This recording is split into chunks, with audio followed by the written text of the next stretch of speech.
Good afternoon, Excellencies, ladies and gentlemen. We will start the afternoon session. Welcome. I hope you all had very stimulating conversations during the morning and during lunch.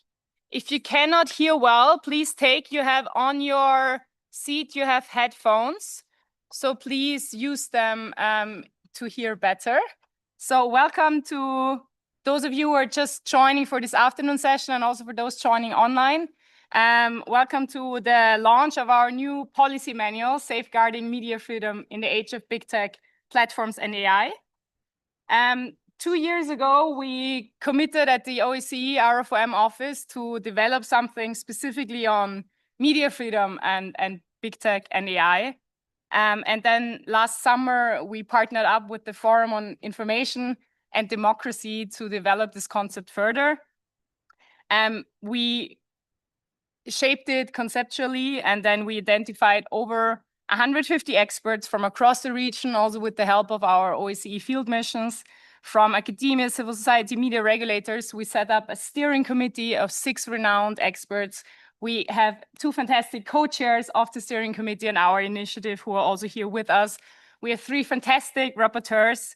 And then a year ago, the work really started. We started with in-depth research and thorough analysis of legal and policy frameworks.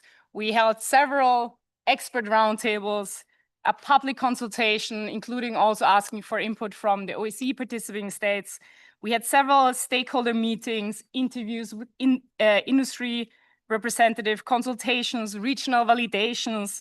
We had a lot of meetings with the steering committee members to also address the constant dynamic shifts in the geopolitical and technological context. And we, of course, drafted and wrote mainly with our rapporteurs a lot and revised and rewrote. And now 2 years later, we are here. So I just wanted to give this context to really show you that I'm very excited we're at this point. I hope you all took a copy already, which is physically outside, but we, of course, also have it online for digital use. So I would like to welcome you all to this session and to hand over to the OSCE representative on freedom of the media, Jan Bratu, for your welcoming remarks, but also to give us a little bit of context why this topic is actually so important for media freedom and your mandate. Thank you. Thank you, Julia. And I think you just framed why this is so important, but I'll go a bit more into the details. So good afternoon. Over the past decade, we have witnessed a seismic shift in the global information ecosystem. A small number of powerful tech companies, social media platforms, search engines, and increasingly artificial intelligence companies shape how information is produced, distributed, accessed, and not the least, monetized. The concentration of power that is associated with these technologies, the lack of transparency, the lack of human rights due diligence and accountability, as well as the use of technology for authoritarian means, threaten the very integrity, plurality, and independence of the information landscape. At the same time, the limited accountability of big tech platforms coincides with increasing political influence. These developments raise not only technical and regulatory complexities, but also profound challenges to the democratic role of the media and our right to seek, receive, and impart information. This is one of the defining challenges of our time, ladies and gentlemen. How can we safeguard the visibility, the viability, and the vigilance of journalism in an information ecosystem increasingly dominated by big tech platforms? Questions related to big tech and AI are thus essential for media freedom and freedom of expression, and hence also for my mandate as OSCE representative on freedom of the media. While we need the media to have an intermediary role, facilitating public and political participation by providing reliable and verified information, today, increasingly, big tech is setting the agenda. It is setting the agenda in an oligopolistic and revenue-driven way. Ladies and gentlemen, big tech is big business. and their business models are built on engagement and extremes that catch attention, which all too often includes hatred, disinformation, and violence. As long as big business interests are driving our information spaces, instead of or even to the detriment of human rights and public interest, we can neither ensure information integrity nor media freedom. Generative AI is accelerating many challenges we know from before. I can mention algorithmic content curation, while risking to further undermine the very concept of a shared reality as a basis for democratic discourse. Indeed, as a Wall Street Journal columnist wrote recently, we are, quote, divided by algorithms. This directly impacts the already complex relationship between journalism and big tech, a relationship characterized by growing media dependency on platforms and big tech for the collection, but mostly the dissemination of news content. And this results in a struggle for news visibility, which affects both access to accurate, fact-based news, as well as the economic and financial sustainability of media outlets, and even journalist safety. Big tech is profiting from advertising revenue that is generated through news articles shared and accessed online or summarized in generative searches, while the media outlets that produce this content with high costs and editorial commitment struggle to survive. It is clear, and we have already seen it in various contexts, that these developments threaten the integrity, plurality, and independence of the information landscape. And that is why it is necessary for a mandate such as the one I hold to work on artificial intelligence, media freedom, and freedom of expression, and to assist participating states in fulfilling their respective commitments. In the foundational commitments of the OSCE, participating states recognized human rights and freedom of information as core components of the comprehensive security framework. And although times have changed and technological advancements have shifted our lives in many ways, these foundational commitments and the need to be vigilant in the protection of our rights remain crucial. States, ladies and gentlemen, have a positive obligation to protect, promote, and fulfill media freedom by ensuring an enabling environment that fosters democratic debate and the free exchange of ideas and knowledge.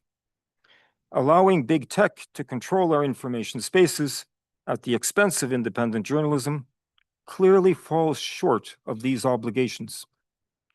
On the other hand, states must refrain from undue control, interference, or censorship, but they should act proactively to create the conditions in which pluralism, independence, and public interest journalism can thrive. We need to ensure a media landscape that allows for freedom of expression and plurality of opinion. However, we all know that even when pursued in good faith, developing regulation amid rapid technological change is certainly no easy task. Efforts to limit the negative impact of big tech and AI on our information spaces must not inadvertently pave the way for state control over those very same spaces. We should, I believe, take advantage of this AI momentum to center regulation on human rights due diligence, transparency, accountability, and public oversight. The policy manual we are launching today is intended to support such a process. The policy manual focuses on the three crucial and intertwined elements of media viability, visibility, and vigilance. First, states have a responsibility to rebalance power asymmetries in the digital information space, and this includes ensuring fair competition, fair compensation, incentivizing public interest funding, and responsible ad placement, as well as independent content distribution. Information integrity requires ethical journalism grounded in professional standards and editorial independence, and supported by sufficient financial autonomy. Second, it should be clear that while the integrity of information is central, so too is the integrity of information spaces. To achieve this, a multifaceted and multi-stakeholder approach is needed to ensure that quality media and public interest information are visible and accessible on platforms. Media content must not be discriminated against by powerful information gatekeepers, and we need user choice and user agency. Third, it is essential to ensure that states and platforms ensure that journalists are safe to work so that they can fulfill their democratic role in society. So, ladies and gentlemen, in the next hour or so, you will hear more details about our new policy manual. It offers a set of concrete recommendations for immediate policy interventions so as to mitigate both existing and emerging challenges. It looks ahead and asks bigger questions. What should a truly pluralistic, safe, free, and inclusive information ecosystem look like? One that is built on information integrity and enables ethical journalism, adhering to professional standards to thrive. To capture all of these qualities in one term, the policy manual and the conference refers to such an environment as, and I quote, healthy online information space. And I have to admit, I'm not particularly fond of this term because I don't know what it really means. But it is perhaps the closest we can get to a single word or concept that conveys a longer-term outlook. So the key question becomes, what structural changes are needed to ensure that media can fulfill its democratic role in an algorithmic society? This is what we need to keep in mind to transform digitization into opportunities for media and democracy. I believe that our policy manual will provide useful guidance in this regard, as it also recognizes the diversity of legal systems and societal context across the OSCE. And it does not prescribe a one-size-fits-all solution. Instead, it offers analysis, tools, and principled guidance grounded in international human rights standards and OSCE commitments in order to support states in designing frameworks that safeguard media pluralism, independence, and public interest. Of course, there must be the political will to do so. So, colleagues, in closing, it is truly a privilege to have both co-chairs of the initiative, our implementing partner, the Forum on Information and Democracy, and most of the rapporteurs and steering committee members with us here today. I would also like to thank the more than 150 experts who gave their time and knowledge in the workshops that preceded today's meeting. This policy manual would not have been possible without all of them, and I thank them. Ladies and gentlemen, today we present the policy manual both as a tool, but also as a call to action. Thank you. Thank you very much. I would like to also hand over for brief welcoming remarks to our implementing partner, Katharina Zügel, please. Good afternoon, everyone. First of all, a huge thanks to the representative of media freedom at the OSCE and Julia for having associated us to this very important project as an implementing partner. And I also would like to reiterate the thank you to all the 150 experts that have contributed with their knowledge, their ideas, and also their really regional and cultural perspective.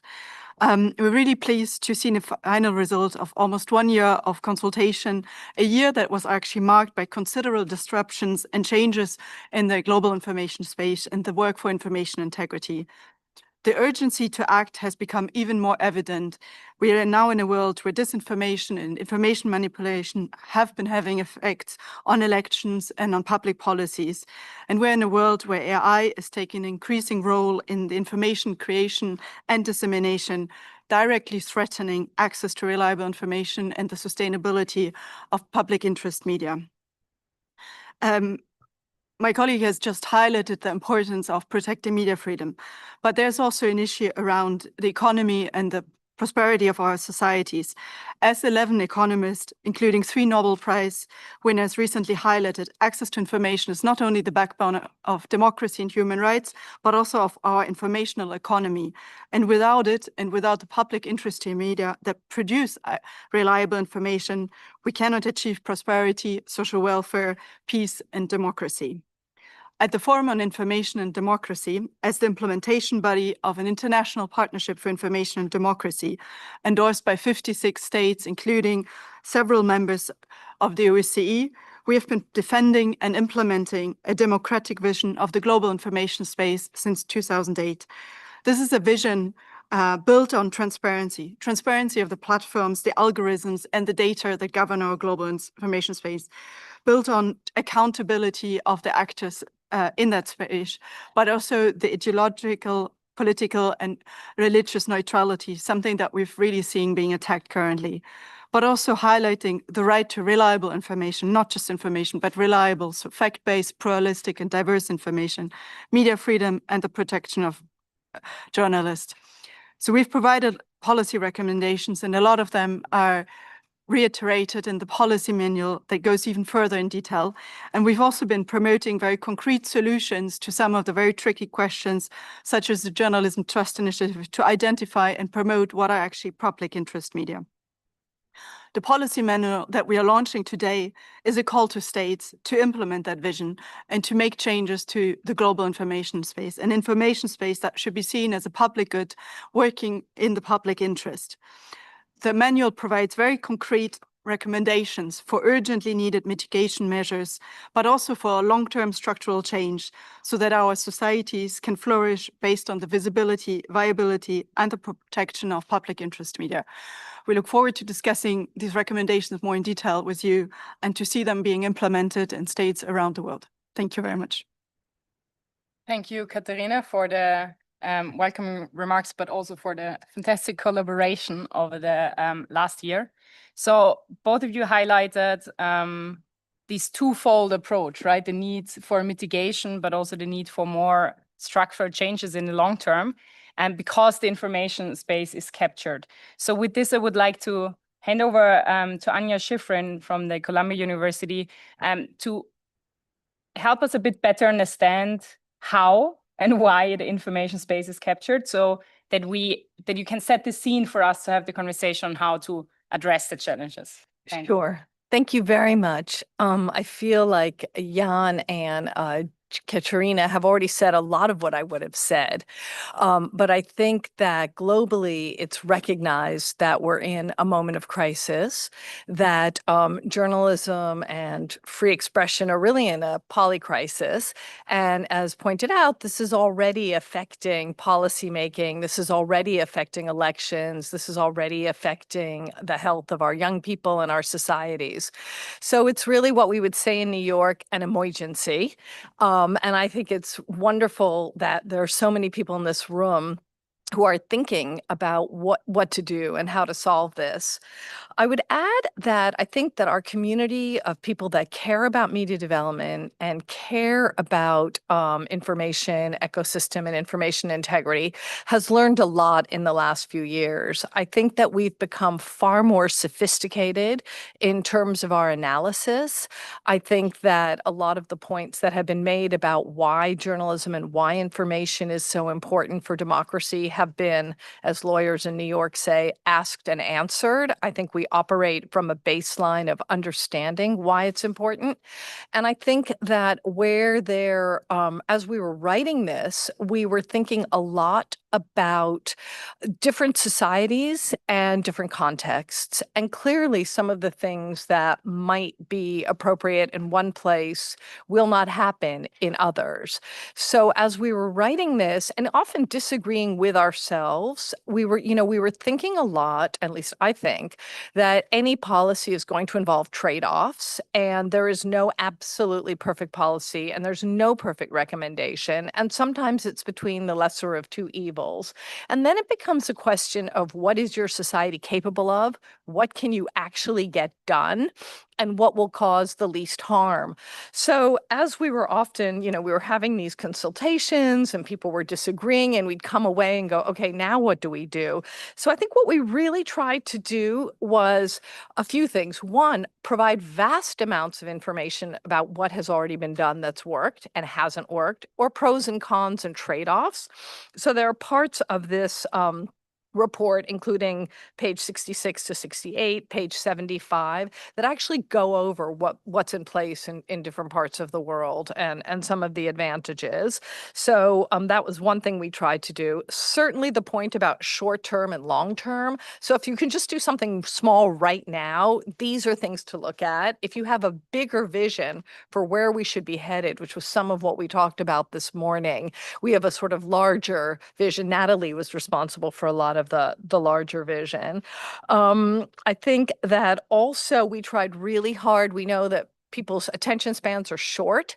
So the way we designed the report is you could just read the first 5 pages, you could just read the first 20 pages, or you could read the entire thing, and you would still get a real sense of what some of the solutions are that are being tried and proposed. I think another thing that's different about this report is combining the viability, the visibility, and the vigilance. Usually we sort of think about, visibility is important for viability, but the idea that we're also connecting that to safety, I think is something that's different about this report. And it meant it was harder to write because we were constantly thinking, how do you connect all of these things together? But I think we actually succeeded. I think the team obviously did an incredible job of pulling all these disparate threads together. I'm a great believer in interdisciplinary, so having a lawyer is always good. Usually they tell you all the things you can't do, but we tried to think of also things that could be done.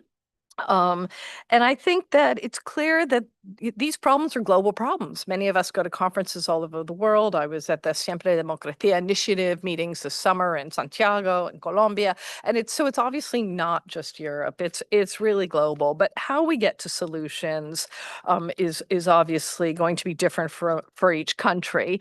And what's our tolerance for risk and trade-offs? And then finally, I would say that the political context was shifting while we were writing this. Obviously, the U.S. Government election made a big difference. The fact that many of these are U.S. companies, and we've seen, pushback on the Digital Services Act. So I think that's why our sort of very long, kind of flexible menu, I hope, will turn out to really be useful. I'm so happy that we're here presenting it and looking forward to all the comments. Thank you so much. Thank you very much for setting the scene. I'm just clicking through the main findings that you will also find in the report that kind of summarize a bit also what you have just outlined to us, especially this last point that you also underlined, that we need both the mitigation and the transformation. And if you end on this kind of long-term structural change, I think this is a perfect leeway to our second co-chair, Nathalie Hellberger from the University of Amsterdam, who hopefully you can provide us a bit more of this. In an ideal world, where do we want to go? Where would this long-term thinking lead us? What is the place, the information space that we would want to see that is conducive to media freedom and information integrity?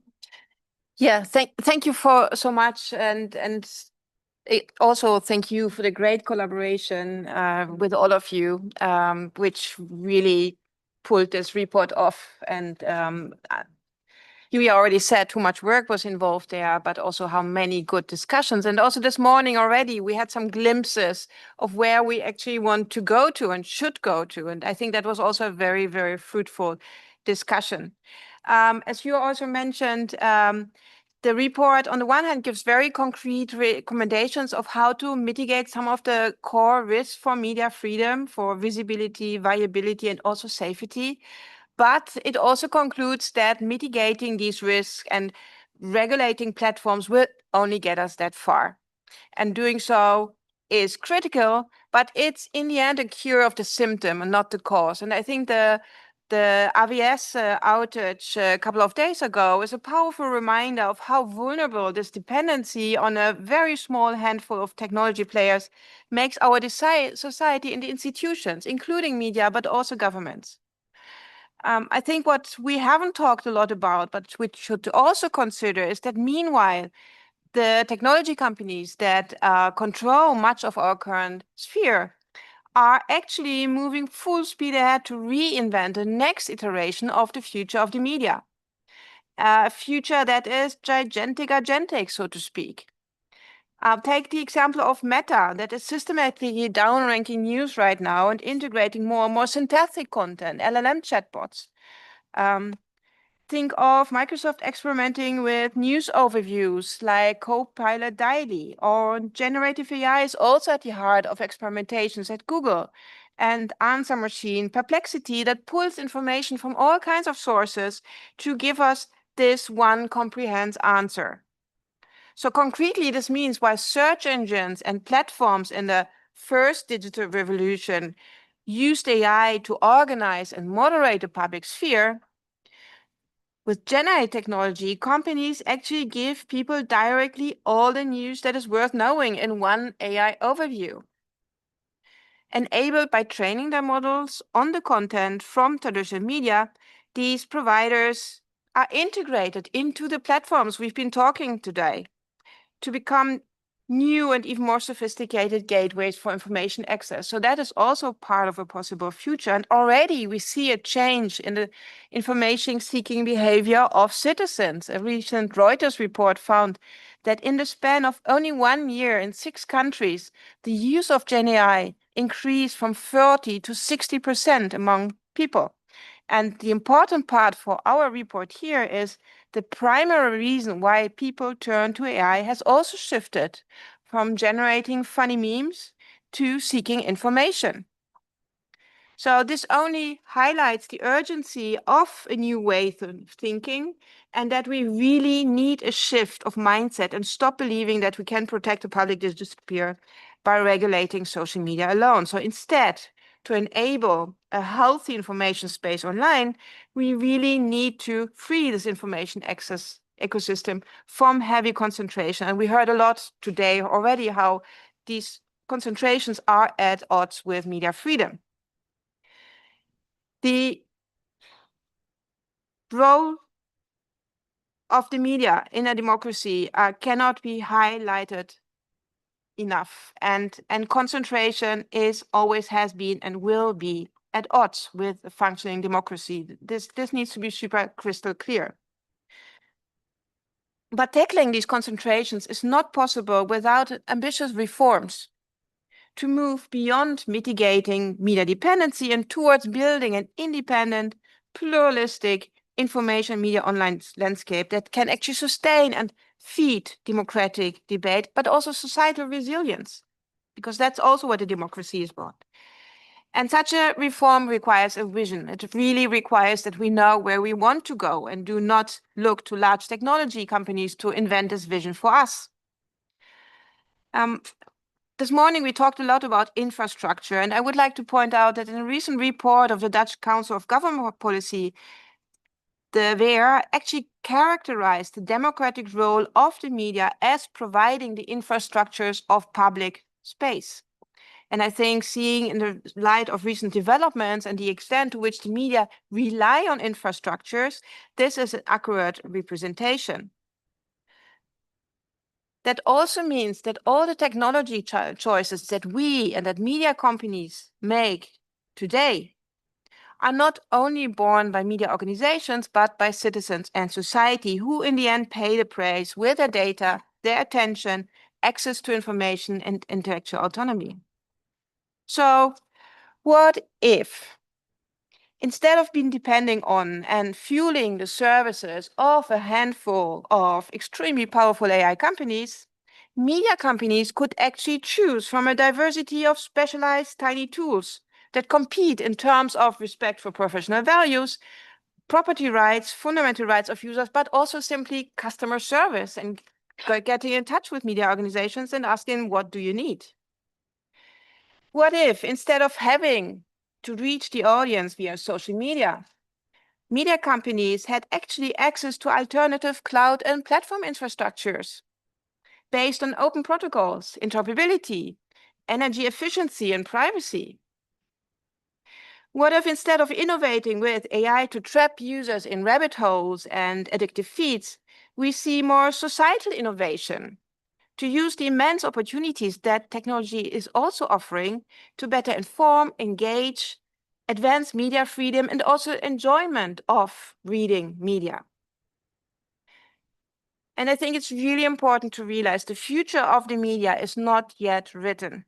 And policymakers, governments, academics, civil society, you all can pick up the pen and actually sketch a new information infrastructure driven by public interest, built on power decentralization, open protocols, interoperability, societal innovation that also benefits citizens and not only companies.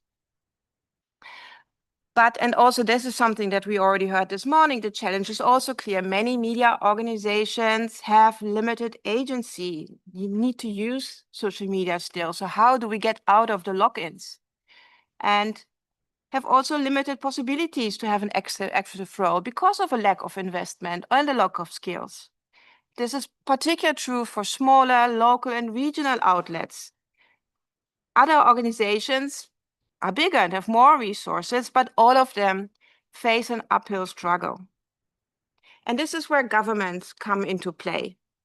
For example, through investments, you already mentioned The Economist, who actually made very clear that investing in an independent media ecosystem is not simply an ideological hobby project, it's an economic necessity. Another powerful tool states have is regulation. Anja, you mentioned lawyers tell us things what we shouldn't do. And over the past months, we hear a lot of discussion on how regulation can hinder innovation. And this is certainly true for bad regulation and an excess in bureaucracy. But let us remember that regulation can and always has had an important role in also driving innovation, economic, but also public interest innovation. Think of the role of competition law on the DMA, for example, for the European Union that has already been mentioned to tackle abuse of data power. Think of the role of IP law to protect business models and remuneration. But also think of forms of incentive-based regulation. In the report, for example, we give the example of digital taxes to help invest in societal innovation and collaboration. Think of adjusting the legal remit of public service broadcasting to not only advance the development of diverse programming, but also a diverse ecosystem of technological solutions and infrastructure. Or the important role of public procurement to stimulate demand and supply from public interest media. So let me reiterate, creating a pluralistic, free and safe information ecosystem means not only mitigating present harms, but transforming the ecosystem through structural change and sustained long-term investment and a vision in the kind of digital public infrastructures that we want to have. Thank you. Thank you very much for this, giving us this vision to really also, I think, turn back the agency, right? To everybody here in the room, to the experts, but also really to the states, that we're very often overwhelmed by the complexities of the challenges. But in fact, there is a lot we can do, and a lot where we can also contribute to sketch the future, as you put it. But you also made this point that while we need this vision, there are a lot of challenges and harms out there now that need kind of immediate or short-term intervention from the state side as a kind of mitigation measure. And we heard before that we have basically touched upon three main areas: the media viability, visibility, and vigilance. So we can still dive a little bit deeper into what the specific measures are that the group of experts have identified, also based on what has been tried in different contexts and in different regulatory frameworks. What has worked, why has it worked, or what has maybe not worked as intended?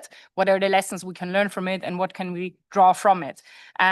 So with this, maybe I would like to go back right to you, Nathalie, to start with the first topic on media visibility, the question of how to make sure that public interest information is accessible in the digital area. Yeah, thank you so much. And here also a big shout out to our rapporteur, Max van Drunen, who drafted the visibility chapter. Courtney this morning already mentioned that journalists at the moment simply also often don't have a choice and rely on platforms to distribute their content. And visibility policies are important to counter a deluge of disinformation, and they serve different audiences. Visibility measures are important for journalists to reach the audience in a mass of other content and more also synthetic content. Visibility measures can be also important for the audience to be able to find and access quality content. And when we talk about visibility policies, I think the report makes very clear how this notion of visibility policies can span very different interventions. On the one hand, making algorithmic processes more visible and ensuring that people actually have a meaningful choice. And that is, for example, what the DSA is trying to do a lot. Algorithmic transparency, why am I seeing what I'm seeing? Offering alternative recommender systems, interoperability interventions, and other ways to help users find content and make a choice.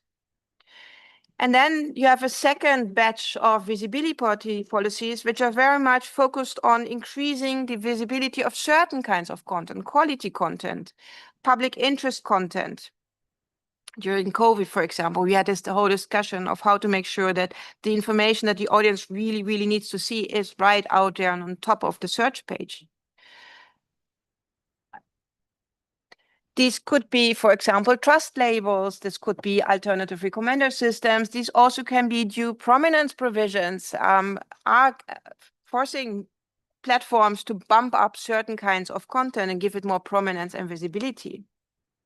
The difference with the second category of intervention is that here it's not a user, but potentially a government or a regulator or a platform or any other actor who actually decides which content to prioritize above others, which is potentially a very powerful, but under circumstances also a very problematic tool, because there can be significant potential for abuse, which is why we recommend that for the second category of visibility policies, they should be only adopted if there is actually a clear definition what we mean by public interest media. And as we saw this morning, this is far from clear yet.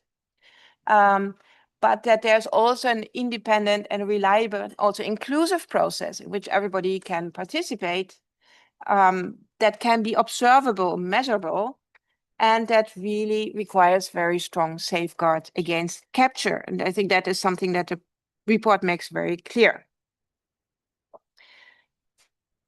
Something else that is really clear is that visibility policies can never replace or take away the need to invest in journalism and high quality information, because otherwise the content would be visible, right? And that is in particular, again, important in the age of generative AI, because there we see entirely new challenges for visibility. On platforms, news content risks being more and more crowded out by synthetic content. We see that the synthesization of content risks trust in journalism in general, but also in public information. So visibility policies in that context include transparency, whether content is synthetic or not, but also, for example, from which source it comes so that people can evaluate it. And I think that is, and here with I conclude, visibility policies also are never written in stone. They need to adjust to the ongoing technological developments. And I think Anja already showed very nice, even while writing this report, we saw new issues coming up, why visibility policies are so important, but also changing. Thank you very much for this more detailed overview of specific policy undertaking states can proceed with, and also underlying the complexity of the issues. We heard before in the opening the focus on the interconnected nature of the three aspects of visibility, viability, and vigilance. And I think now also when you refer to what states and platforms and others can be doing to ensure the visibility and accessibility of journalism and journalistic content online, we also in the first place have to make sure that journalism can still survive, can still work, and is economically sustainable to be able to provide the content that then can be rendered more visible. So with this, I would like to hand over to Anya to speak a little bit more about the needed interventions, especially from the state side, to ensure the viability of public interest journalism. Absolutely. Thank you very much. Yeah, so I think that the long-term measures that Natalie pointed out are clearly important, and some of them are already in place. This idea of, philanthropic support, improvements to the business model, government support, they're all there. Journalists have been doing quite a lot to earn revenue. I think that because of the desperate financial situation for many outlets, the media community is much more open now to sources of revenue that they wouldn't have been willing to accept before. And one of the things that we try to do in this section is really sort of take the pulse of what have been some of the interventions globally and some of the pros and cons of those interventions.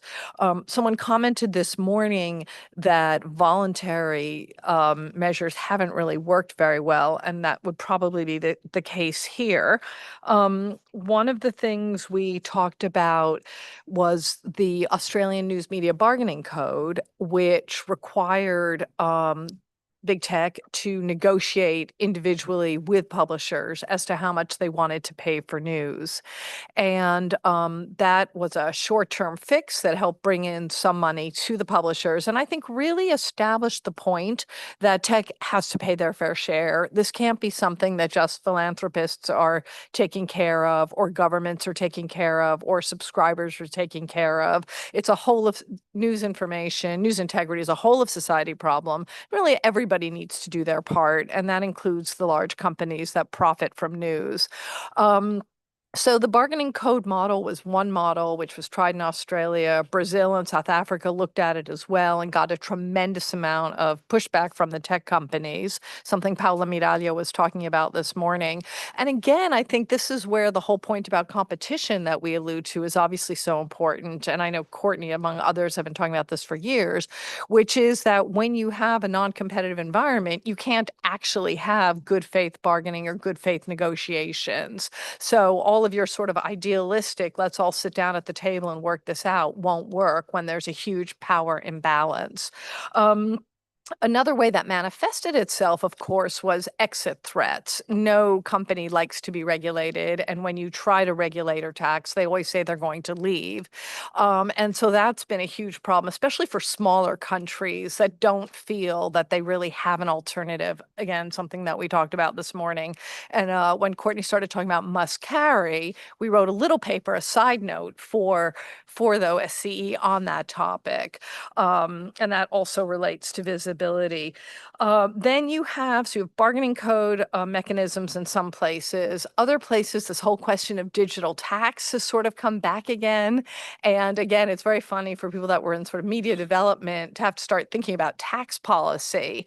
But the Forum for Information and Democracy has just done a terrific paper that really looks at that all around the world.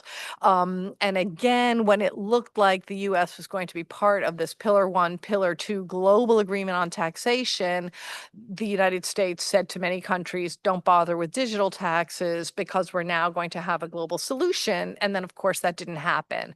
So we are seeing that a few countries are starting to think, is it worth putting back a digital tax? What are the risks in terms of pushback from the US and higher tariffs? And if we do have a digital tax, is there some way to earmark it for journalism? This is something that Austria has done. You have some examples in Europe of Spotify and streaming taxes. So this would be sort of a second pillar of tech money. I'm personally very agnostic. I think whatever you can get, whatever you can implement is probably the best idea.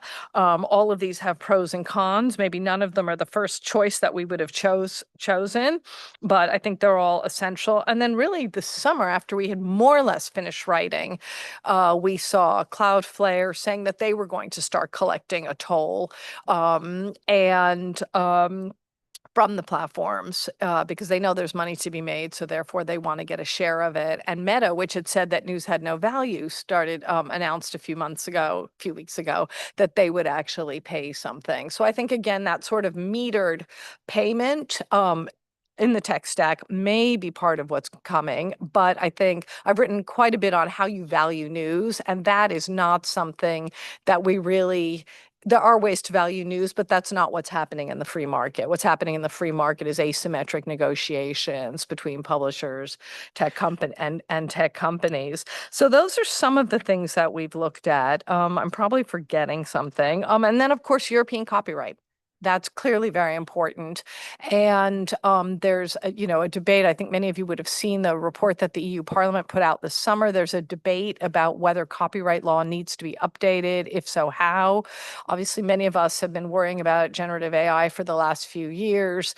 There's some indications that the AI companies are no longer even using news at all, which is possibly even worse than using it and not paying for it, or using it and not crediting it. So I think that's going to be a major problem. I mean, it's almost sad that we didn't start writing this a little bit later, because I think the generative AI companies have made such a difference. We did have that good report this morning, and hopefully we'll have another chance, I think, in these follow-up meetings where we can really update and think about the implications of just the developments really of the last couple months.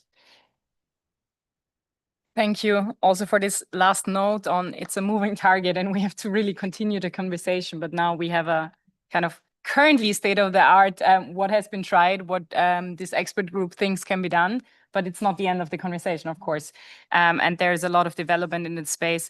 Two more things that I wrote down that I'm really taking from both of your contributions now is this point about power, that really regardless of what policies are being made, we have to have this level playing field to have negotiations, to have conversations about visibility, and also this point about the whole of society approach that is so needed. I also wanted to quickly give a shout out to Ivan Inadic, who was the rapporteur for the second topic, just also for the sake of completeness.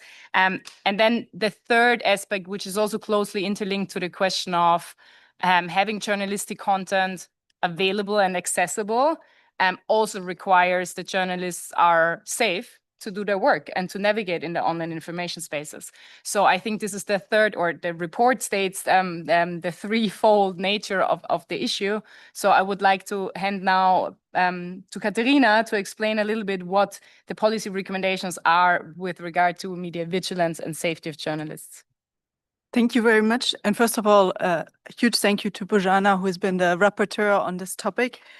As Julia stated, journalist protection is the third element to look at, because when journalists publish content online and are therefore victims of harassment, this does not only have direct threats for them and can lead to also physical violence offline, but it can also lead to self-censorship and thereby has really negative effects on media freedom and media protection. First of all, I think it should be recognized that states must be the guarantor of protections, but that platforms are the enabler actually of this violence, and therefore can also play a very important role in curbing violence and curbing harassment. So we need safety measures that are at the same time have safeguards against the misuse. So safety measures that don't enable, for example, censorship, but safety measures that are holistic and recognize also the intersectional approach to protection. These measures need to be preventive, proactive, and reactive. So preventive, for example, in the terms of having real-time risk assessments, proactive in identifying risk, in enabling enhanced user control, particularly for journalists, enabling journalist safety modes, but also reactive in promoting redress mechanism, secure documentation, bystander support, and helplines. So we really recommend the implementation of safety by design standards through meaningful participation of different actors, ensuring that there's human oversight in these standards, but also human rights impact assessment. But we also need legislative and policy interventions, really going back to this problem of power imbalance. And that means we need, on the one hand, criminal provisions that apply in the online world that recognize violence facilitated against journalists, but also gender-based violence, technology-facilitated gender-based violence. We need timely and effective criminal investigations for violences and harassment committed, but also independent advisory mechanisms that oversee these processes in which media and media representatives sit. We need monitoring of violence and funding to make sure that there can be preventive and protection measures. These mean in solidarity funds, but also financial support to media to put in place protection mechanisms.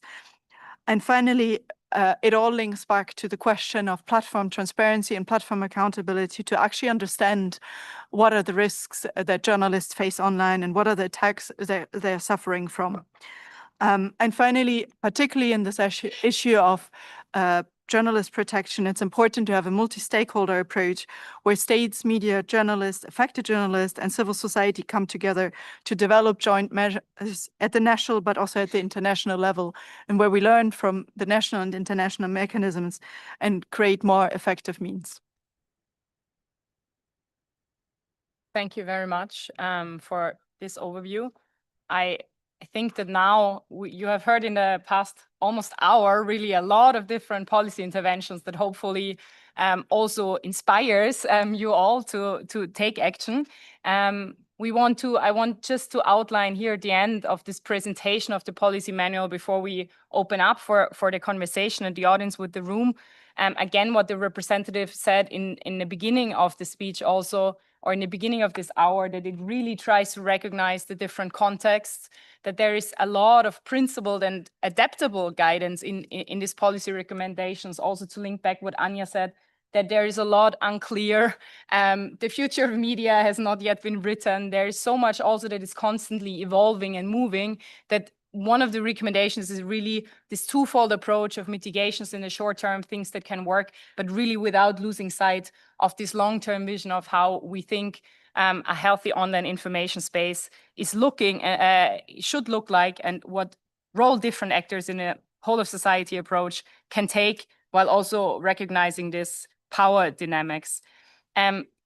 We also heard before from the representative that a policy manual is a call to action. So we really hope that the guidance that we provided today will help you all to get more inspiration on how to move from the information disorder to really the next step of how to act and what to do, and taking one step at a time. So with this, we have really tried to provide an overview of the policy manual, but we also, of course, acknowledge that the next step will be the more important step, even though the last years and conversations have been so intense. But now it is the time to move towards the implementation and to see who can do what to move forward. So before opening the floor, I would also like to use this opportunity to thank the financial or the states who have provided financial contributions to our office to enable this work and to also enable the work for this publication. So I would like to thank Switzerland, Finland, the Netherlands, Germany, France, Norway, Ireland, and Sweden, and particularly thank those states who have also earmarked funds for this particular project, which happens to also be the current chair in office, the incoming chair in office next to France. And I would like to first hand over the floor to you for also your contributions, why you have decided to fund this project, why you think this is important, and to also bring forward the work that you have been doing. So I would like to start to hand over, if you're available to speak, then I would like to hand over to Ambassador Katja Beermann. Thank you. Thank you. Thank you so much, Madam Moderator. I'm just wondering if you can hear. You can hear me? Fantastic. At the outset, let me congratulate the Office of the OSCE Representative on Freedom of the Media for launching this policy manual. Let me also thank the Office for organizing the important conference we've had today that serves as an interactive forum for discussion on the pressing challenges and opportunities posed by emerging technologies. Finland has supported the innovative work of the OSCE representative on freedom of the media for several years. First, the project on putting a spotlight on AI and freedom of expression, as well as the current project on promoting healthy online information spaces. We place a strong emphasis on the human rights component of digital technologies. Digital as well as other new technologies can be used for both authoritarian and democracy supporting purposes and involve unforeseeable risks. Therefore, promoting our key values is one of the priorities in Finland's international technology policy. We defend human rights, international law, equality and democracy in digital environments and take into account the obligations of both states and companies. Moreover, we will continue to support full and meaningful participation of women and girls in the digital transformation to eliminate gender-based digital divides, also in our role as the co-chair of the Media Freedom Coalition. The new kind of digital information environment has indeed created a new set of challenges to media freedom and safety of journalists, as we have heard. Big tech platforms have gained a position where they have an extensive control over information. The kind of controlling power presents a systemic risk for media freedom, pluralism, and democracy. Fortunately, this excellent policy manual provides several important recommendations in this regard. Now it's time for us, as the participating states, to step up and ensure more democratic accountability in online information spaces. As you said, it's time to act. As we have heard at all the excellent sessions of today's conference, this requires a close collaboration with civil society, big tech companies, and other stakeholders.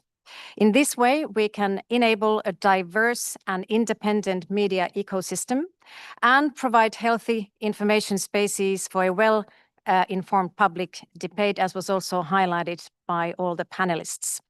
I look forward to further discussions on these topics in the OSCE and beyond. Thank you very much and congratulations again. Thank you. Thank you very much, Ambassador, also for really the strong leadership that Finland has shown throughout this year, chairing the OSCE, but also really beyond. And you rightly pointed to the Media Freedom Coalition, which is an essential network. And we're also very happy that many of the representatives are actually able to join our conversation today. With this, I would like to hand over to Switzerland, Ambassador Raphael Negele. Thank you very much. Thank you, your chair. Ladies and gentlemen, colleagues, dear representative of the Freedom of the Media, Jan Bartu. First of all, congratulations to you, to your office on the launch of this comprehensive policy manual. As a long-standing partner of the Office of the RFoM, Switzerland is proud to support the Spotlight on Artificial Intelligence and Freedom of Expression project. The development of approaches that safeguard freedom of expression and media freedom as artificial intelligence increasingly shapes information ecosystems is a key priority to Switzerland. Human rights apply as much in the digital world as they do in the physical world. Human rights standards protect individuals against the misuse of their digital data. Human rights standards protect and safeguard free communication in digital space. And human rights standards guarantee the freedom to form opinions without constraint. Switzerland has been prioritizing human rights in the context of digital tools, including AI, across international fora. Consequently, the Swiss chairpersonship in 2026 will take up the discussion on how new technologies affect human rights and democratic governance. These efforts are rooted in our foreign policy, which mainstreams digital governance and aims to foster an open, secure, and human rights compliant digital space. To achieve this goal, we promote digital governance through multi-stakeholder cooperation, strengthening of cybersecurity, and champion digital self-determination and data protection based on international law. We also take part in multilateral processes aimed at developing appropriate standards for the protection of human rights in the digital space. For instance, Switzerland supports efforts to promote the application of the UN Guiding Principles on Business and Human Rights in the digital space and in new and emerging technologies, including through a UN guide on the risks of generative AI. The manual we launched today rightly underlines that special attention must be paid to the rights of individuals and communities most at risk of AI-related harms. Women and girls who are disproportionately exposed to technology-facilitated gender-based violence, disinformation, and biased algorithms. Yet, when AI systems comply with international human rights and are governed responsibly throughout their life cycle, they can enhance equality, efficiency, transparency, participation, and trust in democratic processes. With today's launch of the policy manual, we now have a concrete tool to help states build healthier online information spaces, supported by technology, that serves human rights, media freedom, and the public interest. We really look forward to studying the manual and to take action based on its recommendation. Thank you, Michael. Thank you very much. We have also all noted, I think, it's very promising when we saw also that the incoming chair, when you presented the priorities to make this point of human rights-based technology. And I think this is really an essential aspect to not have a doom talk about the perils and dangers and harms of technology, but rather to reshift the conversation around how can technology be leveraged to support human rights and media freedom. So thank you very much for this aspect as well. And then I would like to hand over to the permanent representative of France, Ambassador Ben-Habiles. Thanks. Thank you very much, Madam Chair, dear Jan Bratu, Excellencies, dear colleagues. It is indeed very useful, and thank you for bringing us today together at the occasion of the launching of your policy guide on safeguarding media freedom in the age of big tech and AI. More than ever, OSCE should be a platform where recommendations based on experience throughout the region have to be drawn. So it's really very, very important. As it has been said already, whereas digital technologies offer unprecedented opportunities for access to information, civic participation, and innovation, they also expose our societies to disinformation, surveillance, and manipulation that directly threaten the freedom of opinion and expression guaranteed by Article 19 of the Universal Declaration of the Human Rights. France has long been committed to ensuring that technology serves the public interest and human dignity. The commitment guides our support to the Office of the Representative for Freedom of the Media, of which France is a proud supporter. Our contributions have participated to enable the office to address digital challenges to free speech and media freedom through several projects. We are proud that this partnership has contributed to the work which is presented today. And I would like to just underline quickly some examples that we are promoting nationally, if you allow me. France continues to promote a human rights-based approach to technology and information governance. The 2023-2027 roadmap on media and development, led by our Ministry for Europe and Foreign Affairs, aims at empowering journalists in the face of growing impact of artificial intelligence. Over 2,000 media professionals worldwide have been trained in fact-checking and information verification.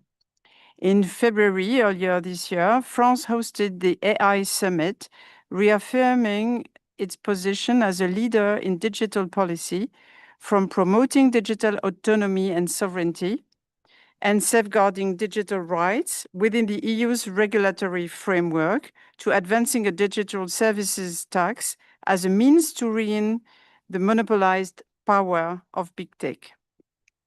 France also will be hosting soon the International Conference on Information Integrity and Independent Media at the end of this month during the Paris Peace Forum. The conference, organized by the International Fund for Public Interest Media, IFPIM, and the Forum for Information and Democracy is set to be a key platform for shaping the governance of the future, particularly in the areas of environmental protection, artificial intelligence, and information integrity.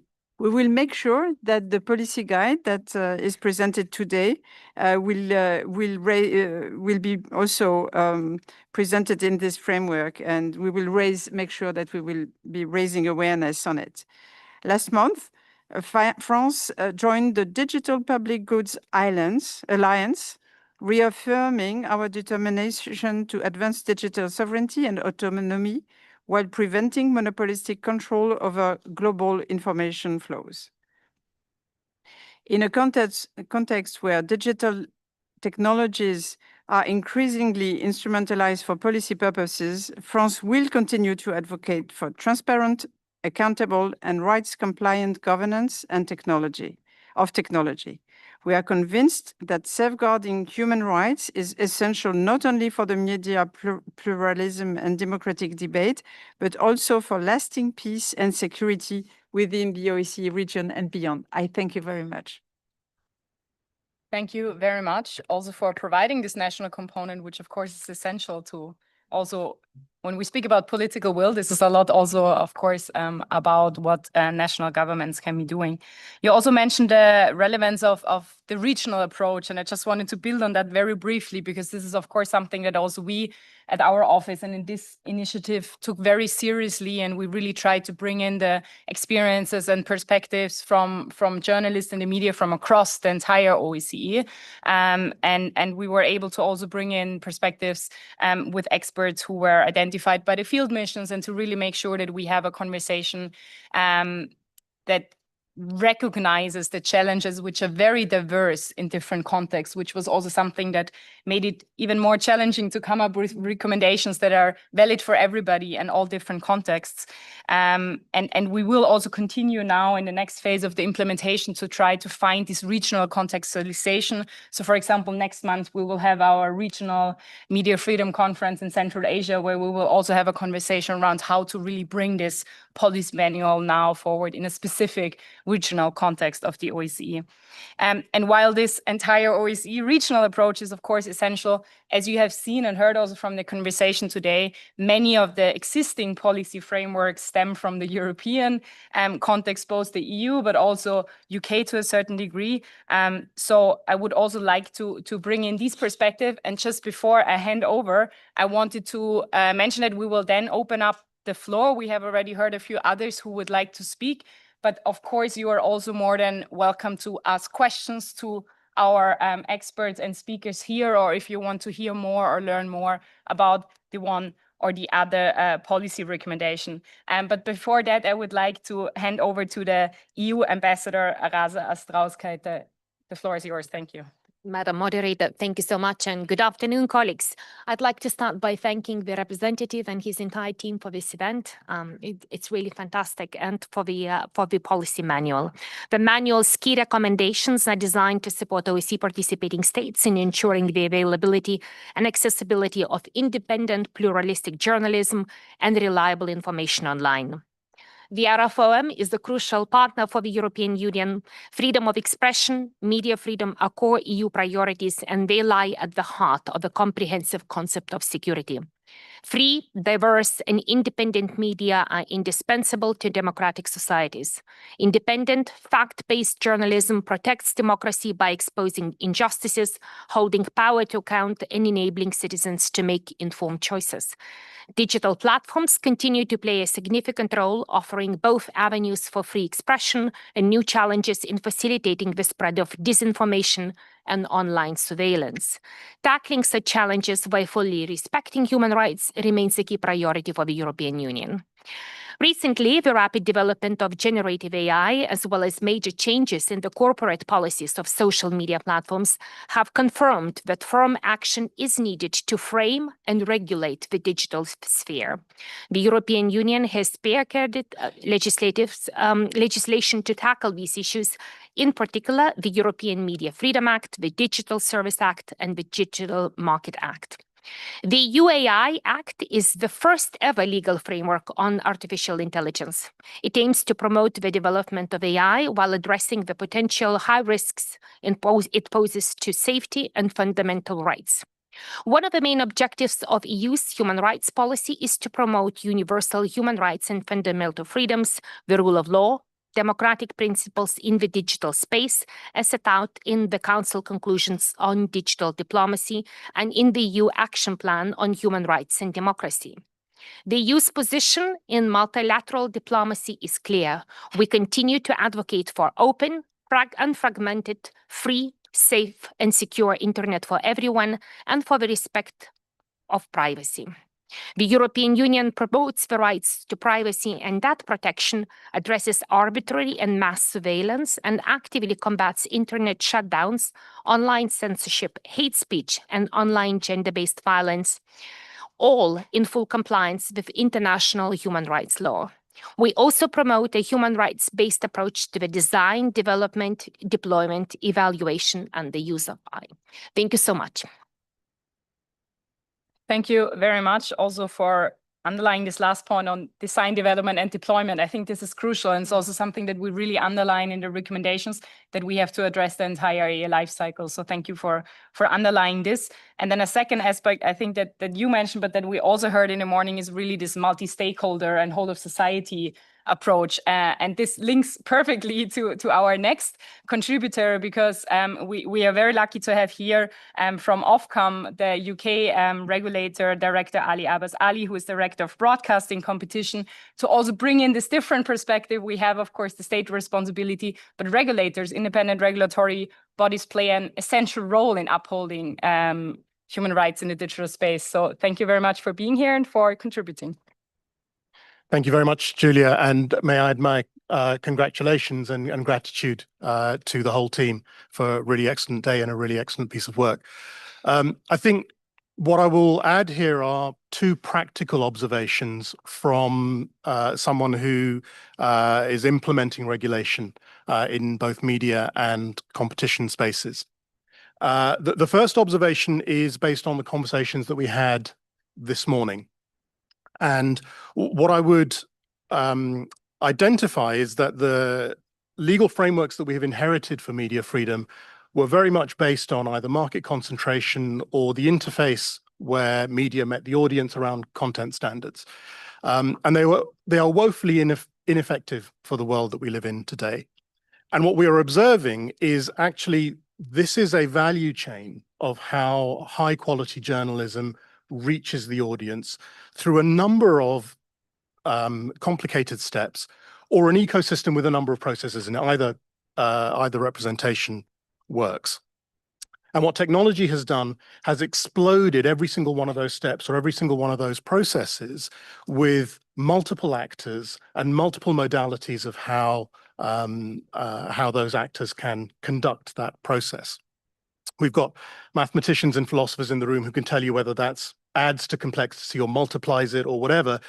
But the fact is we're facing something that is immeasurably more complex than we ever saw before. And the point of regulatory principle I would give you on this is when you are faced with that complexity, don't dive into it.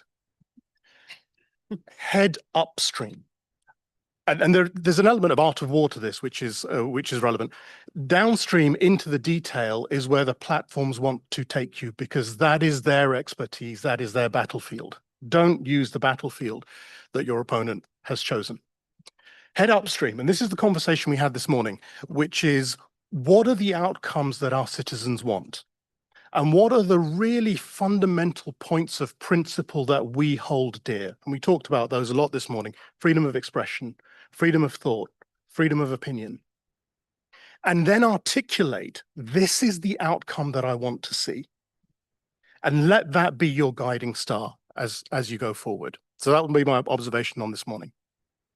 My observation on the manual is the most effective tool in my regulatory toolkit is the threat of regulation. It's not actually regulating. But in order for that threat to be real, I have to be willing and I have to be competent.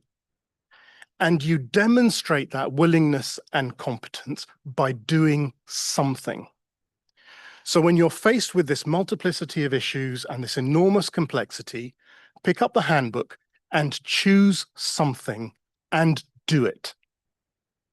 And that demonstrates your willingness, that demonstrates your competence.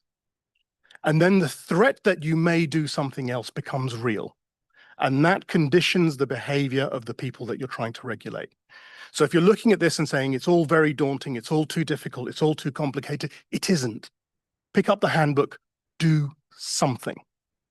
And that brings me back to our North Star. Because if you have set out, this is the outcome that I want to see, and the other party knows that you are willing and competent to do something, they will condition their behavior to the outcome that you have already set out, because they don't want you to regulate in order to get there. They'd rather do it on their own terms. And why do I believe this is true? It's been a couple of months since Ofcom published a public service media review. We set out in that the direction that we think public service regulation should take in the UK and how that involves platforms. We haven't done anything. We've just said this is the outcome we're looking for, and we've made some recommendations. And already I am seeing a different attitude and hearing a different tone in our conversations with the platforms and with media businesses. This stuff really works.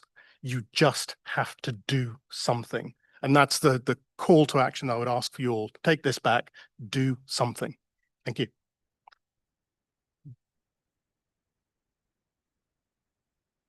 Thank you very much. I think we could close with this and just go to work. But no, thank you very much for this very strong call to action, which reminds me of something that Maria Resse, the Nobel Peace Prize winner, actually said last week at a conference in Brussels that the Open Market Institute co-organized, who also along the same line said, one step at a time. We just take the steps we are able to take in different contexts with different policy and political and jurisdictional means. But it's not anymore a time to do nothing and to accept the challenges that we have identified. So many thanks for these strong words. I would like to open up the floor to see if anyone has additional contributions, statements, and also questions. And I see already from Afghanistan, Ambassador, please, you have the floor. It's very great to see also that the partners for cooperation of the OSCE are also in the room and contributing to this conversation. Thank you very much. Much. Excellencies, distinguished colleagues, ladies and gentlemen. At the outset, allow me to extend my warm congratulations to the OSCE representative on freedom of the media and the partners involved on the launch of the policy manual on safeguarding media freedom in the age of big tech platforms and AI.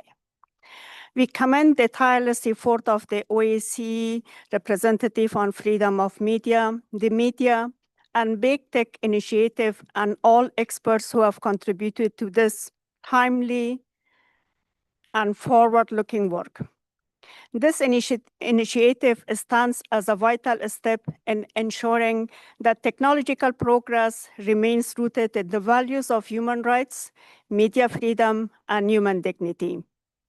Distinguished participants, as we gather today to explore how to build healthy and open online information spaces, Afghanistan faces one of the most severe examples of digital repression in the world.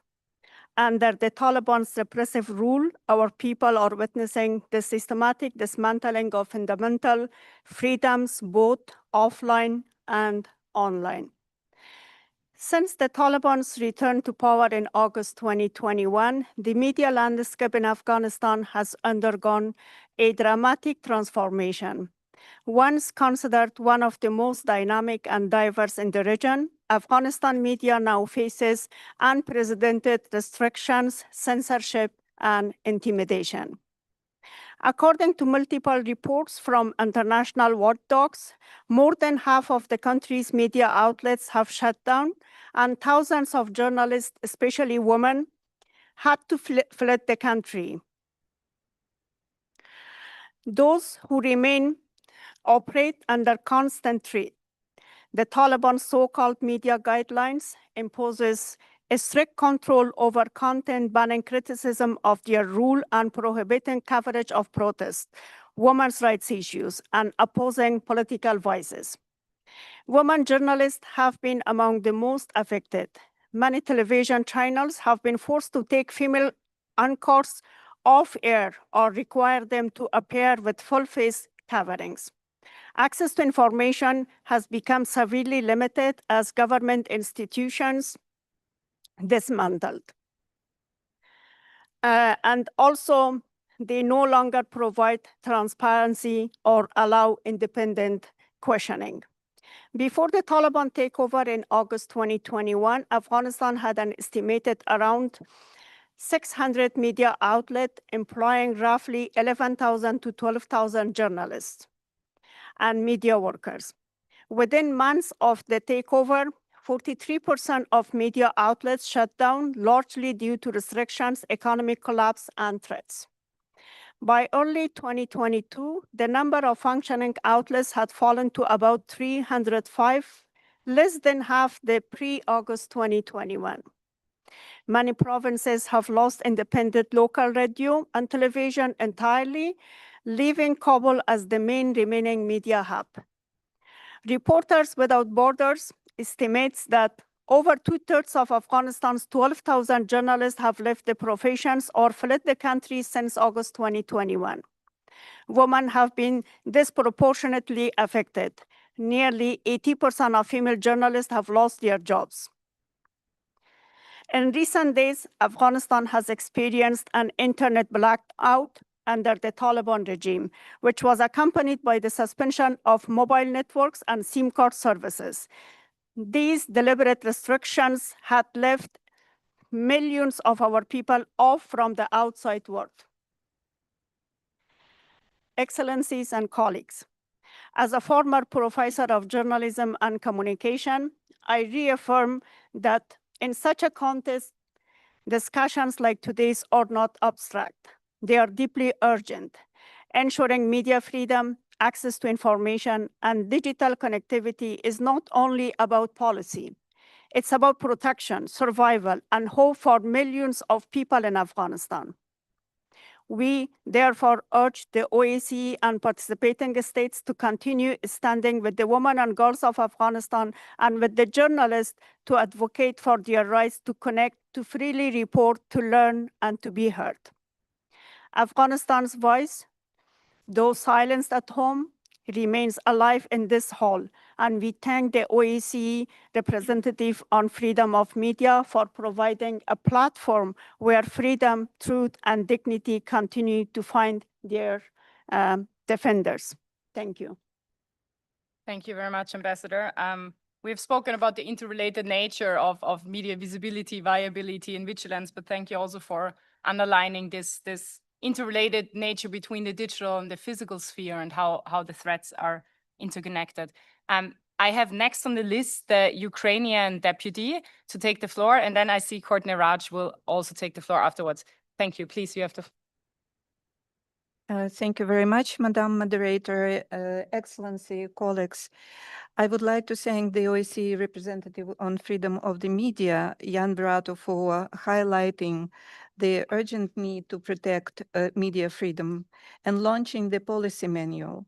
The manual's focus on ensuring access to public interest, journalism, and reliable information online is highly relevant for Ukraine. Since the beginning of Russia's full-scale war, access to verified information has become a question of national safety. Ukraine's experience clearly illustrated these challenges in practice. With constant attack, disinformation, and cyber threats, our country continues to uphold media freedom and public access to trustworthy information. Despite enormous risk, public broadcaster Suspilne operate across all regions, maintaining editorial independence and providing factual reporting to millions of Ukrainians. Together with civil society, Ukraine has established effective mechanism to counter disinformation, including the Center of Strategic Communication, Detector Media, and Media Development Foundation. National communication platforms and official digital services, including the DIA app, help ensure that citizens receive timely and trusted information even during the air raids, blackouts, and cyber attacks. At the same time, Russia continued to weaponize information technologies as part of their aggression. Disinformation and AI-generated manipulations have become integral elements of its hybrid war, targeting not only the front line, but also Ukrainian civilians, democratic institutions, and international opinion. According to the Foreign Minister of Ukraine, Andriy Sybiga, Russia plans to increase its state propaganda budget by 54% in 2026. Russia seeks to achieve its goals through deception by undermining trust, spreading hatred, and weakening global solidarity with Ukraine. Big tech platforms actively exploit to increase Russia's false narratives.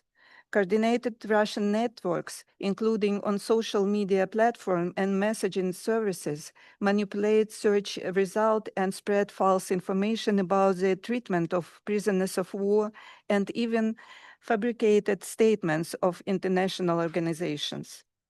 These information attacks have real consequences.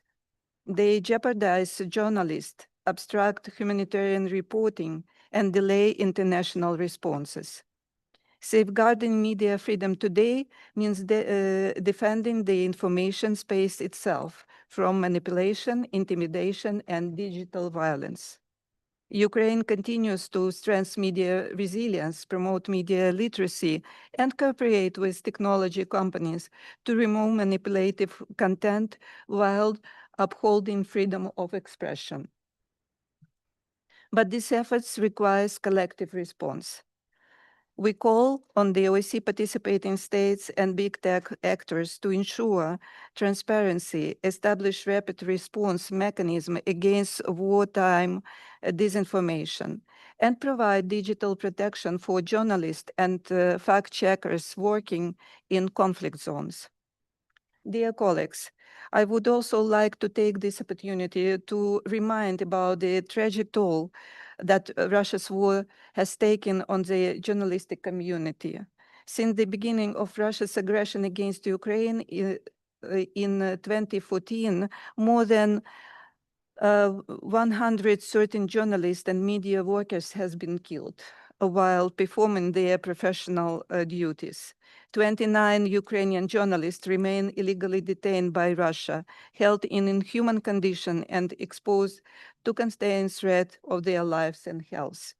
We call on the OSCE and all participating states to maintain consistent attention to these crimes, to demand the immediate release of all journalists held by Russia, and to ensure full accountability for those who are responsible. I thank you, Madam Chairperson.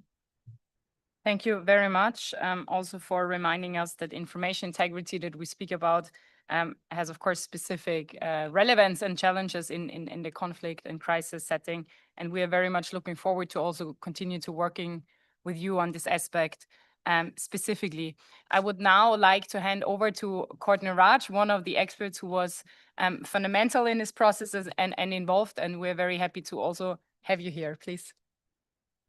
Thank you so much, Julia, and to the special representative. I think that I just wanted to congratulate you on the evolution of how media freedom has been conceptualized over more than a decade of working with the OSCE on these issues. We've seen, I think, a very helpful evolution from focusing on very downstream problems, which are absolutely fundamental and core, from imprisonment for what people, write or express online, to online harassment to, digital security issues, but realizing that those downstream impacts of the tech stack and the integration of state and tech power cannot be fundamentally addressed without looking at structural and systemic issues such as market power, such as alternatives, public infrastructure, public interest-oriented policies, and communications and information infrastructure.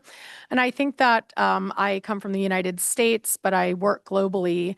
And one of the things that I've learned in my career and now as my experience is that rising authoritarianism is not something that only happens in other countries, and it can happen everywhere around the world. And so you need to make sure that the infrastructure and the policy framework for media freedom is resilient, free from capture, and ensures the continuation of media freedom, journalistic independence, and pluralism with respect to business models, with respect to infrastructure, with respect to content, and all of these different dimensions, because it's basically a very fine institutional line between authoritarianism and democracy. And these are not endpoints, these are processes. And so I think I'm heartened to see a much more rapid response to the situation with respect to artificial intelligence development and the role that big tech platforms based in Silicon Valley, especially, and in China, which are either run by unaccountable billionaires who are, for the most part, in companies that have governance structures that prevent meaningful oversight and accountability, or are so closely aligned with the state, and increasingly there is no difference, that I think it's really incumbent upon every country around the world to figure out how can they ensure the resiliency of their information ecosystems and recognize that issues like disinformation, propaganda, harassment are not new, but what is new is the vast power and wealth of a handful of tech companies to set the logic by which the rest of the world must play. So I wanted to congratulate you on dealing with some of the core, fundamental, structural, and infrastructural solutions and urge a continuation of this, as well as resistance through solidarity to efforts to intimidate countries that are seeking to ensure media freedom through regulation of their digital markets and digital services, to resist intimidation, even when that comes in dimensions like trade, tariffs, or threats about innovation. So thank you. Thank you very much for also summarizing a bit the conversation. I think one of the issues that also were highlighted here, and just to build on what you were saying, is while there's this clear call to action, we also would make very clear in the policy guidance that recognizing there is an undue control of our information spaces, and calling for state intervention does not mean that states should increase their control over the information space. So this is an essential component. We still have about 10 minutes, but I see we have one more contribution, and then I would also hand over back to the chairs and the speakers for some brief final remarks. But first I will hand over to Thank you very much. Let me add my congratulations to everyone who is involved. And I think that the policy document, what you have produced, does some of the job of sort of setting out what we want to expect, that our colleague from Ofcom was talking about. There's one thing that's playing on my mind that I'd like to ask, I guess, what do we do about it? And that is where the role of the users are expected. Because in a lot of the tools that we're thinking about, like transparency, like producing alternative infrastructures, it requires users, sometimes journalists, sometimes institutions, to make the choice to care about it and to change their behavior, their use. And we know from trying to liberalize mobile telephone markets that getting users to switch things can be difficult, getting users to change things. And we also have evidence that people, especially young people, are not valuing democracy like people used to. And so in that environment, what do we need to do to make these wonderful objectives not just our objectives as people working in this space, but things that the everyday users that we need to engage in this also care about enough to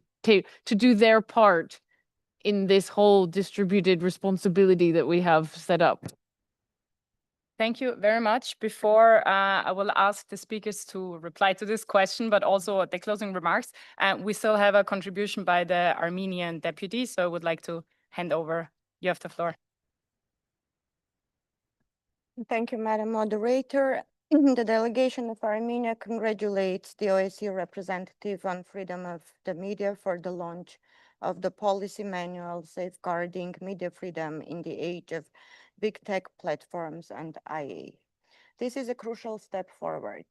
This manual has the potential to become a key instrument in addressing the complex and evolving challenges facing media freedom today.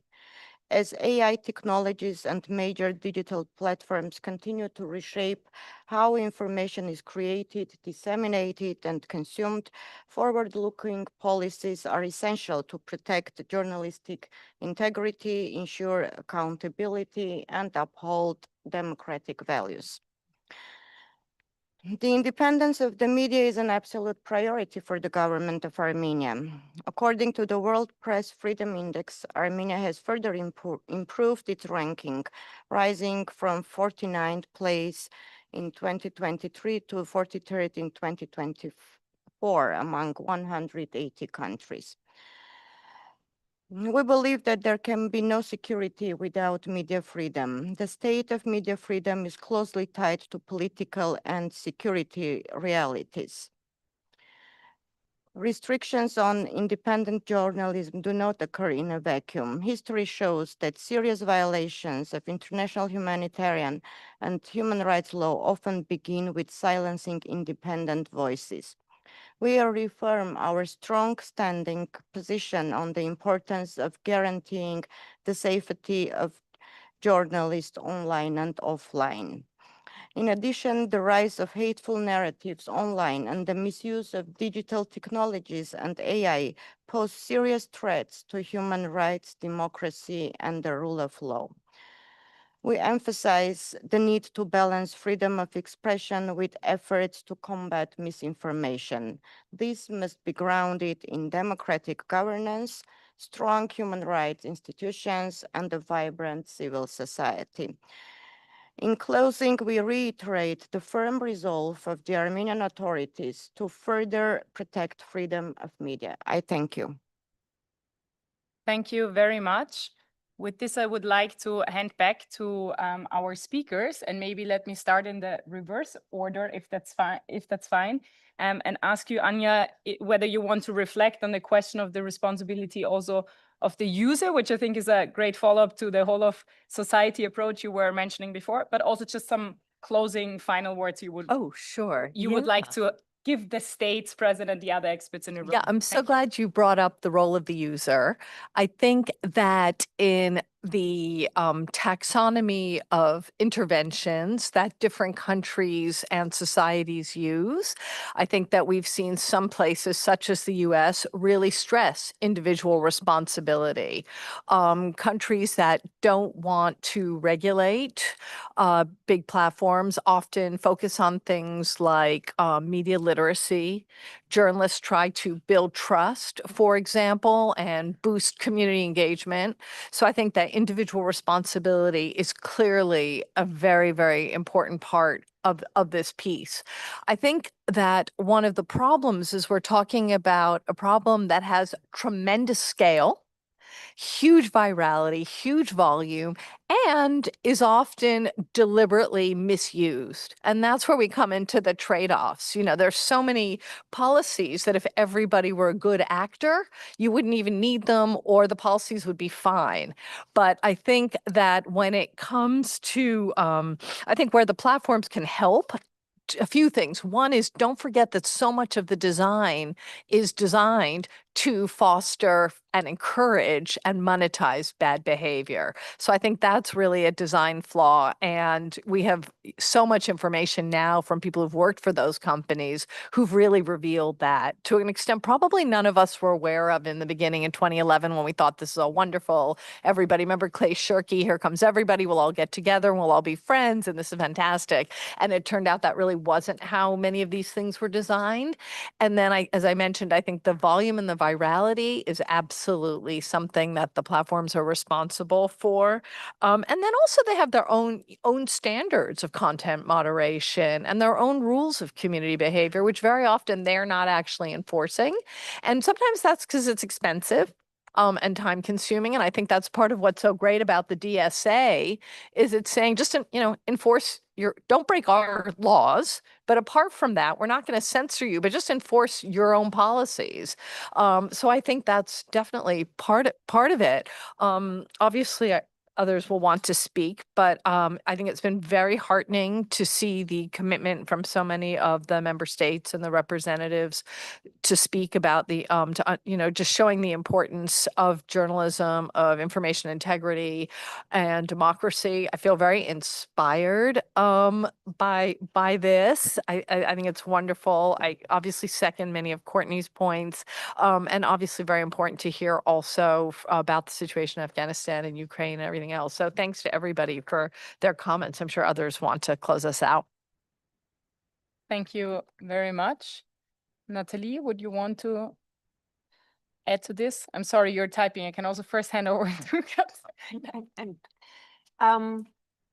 Thank you for all your kind remarks and inspirations and pointing out the different perspectives that really matters. I hope that we hope with this report to also create a counter narrative and also an activating counter narrative to dominant narratives about scale, efficiency, and technology races, and remind us that what in the end matters really is the kind of society we want to live in and the values that make the society we want to live in, and how important media freedom is in that respect. And what I really take away from this session, from today, and also the work on the report, is a very encouraging sense of shared perception of urgency, of collaboration, of kinship, and political will. So I really would like to echo the words of our Ofcom representative. Please take this manual, look through it, choose something, and do it. Thank you. Thank you very much. Katharina, do you also want to add something? Just quickly, one point also on the question of user responsibility. I think it is important to be taken into account that there's a lot of talk about it, but if we look at how the platforms are designed, it's still very difficult for users to be empowered. There are possibilities to choose algorithms. There are possibilities to opt out of your data being used, but you have to click to 5 pages and find it. So there is a question of responsibility, but there's also a question of facilitating the responsibility and actually making it an easy choice to be responsible and choose how you interact on these platforms and what kind of data you share and what kind of content you share. So I think, yes, media literacy, individual responsibility, but in the end, it comes also back to how these platforms are designed and what regulation we impose on them. And then, yes, thank you everyone to the very encouraging comments. As Ofcom mentioned, it's time and it's possible to act. I think something that's very important also in this space is to keep in mind that we need solidarity among different states as we are acting in a world of power imbalance. And as the French ambassador mentioned, the international high-level conference taking place next week is a moment also to rally this political support, also beyond OSCE states, and to really work together to reinforce the multilateral action, be it policy level, regulatory level, and build a society based on public interest media and a global information space working in democratic values. Thank you very much, Representative. Some final words? Well, thank you. I don't know if there are final words, but just some closing observations. This is a discussion that I think we must continue. We have now made, I think, an important step forward, but we need to continue this discussion. The technology is evolving. We need to be ahead of the curve. I think now we're behind the curve. We need to move more quickly. And we have to bring this discussion out of the Hofburg. We have to bring this discussion to capitals, to line ministries, because, I mean, even though I'm a foreign service person, it's very important what the line ministries are actually doing and how they think about these issues. We have to get it out of the Hofburg to national capitals, to line ministries. And I would kindly ask the colleagues around the table to bring the document, bring the policy manual to your colleagues back home. And we would be very happy from the RFoM side to arrange meetings, maybe even some workshops at national level with your authorities in the time ahead. We have to continue the advocacy. The colleague from Ofcom, I think he basically set the tone. Pick something, just do it, and hopefully that will lead to some more receptiveness on the part of the platforms, who, by the way, have not been very receptive up until now. So I think it's and you know, the pushback on the DSA has been quite hostile. And I think the more they see that this is a serious move, it's not only the EU, but it's happening many places, that this will be a discussion that they will want to be part of. So I think we have to continue talking about it. On individual, the role of individuals, role of consumers, well, media literacy, of course, but I think we have to talk more with people about the consequences of this. And I'm starting to see in newspapers in UK and also in the US, some more awareness of the impact of algorithms on the news that we receive and the negative consequences. We are a nation divided by algorithms, was the quote from the Wall Street Journal.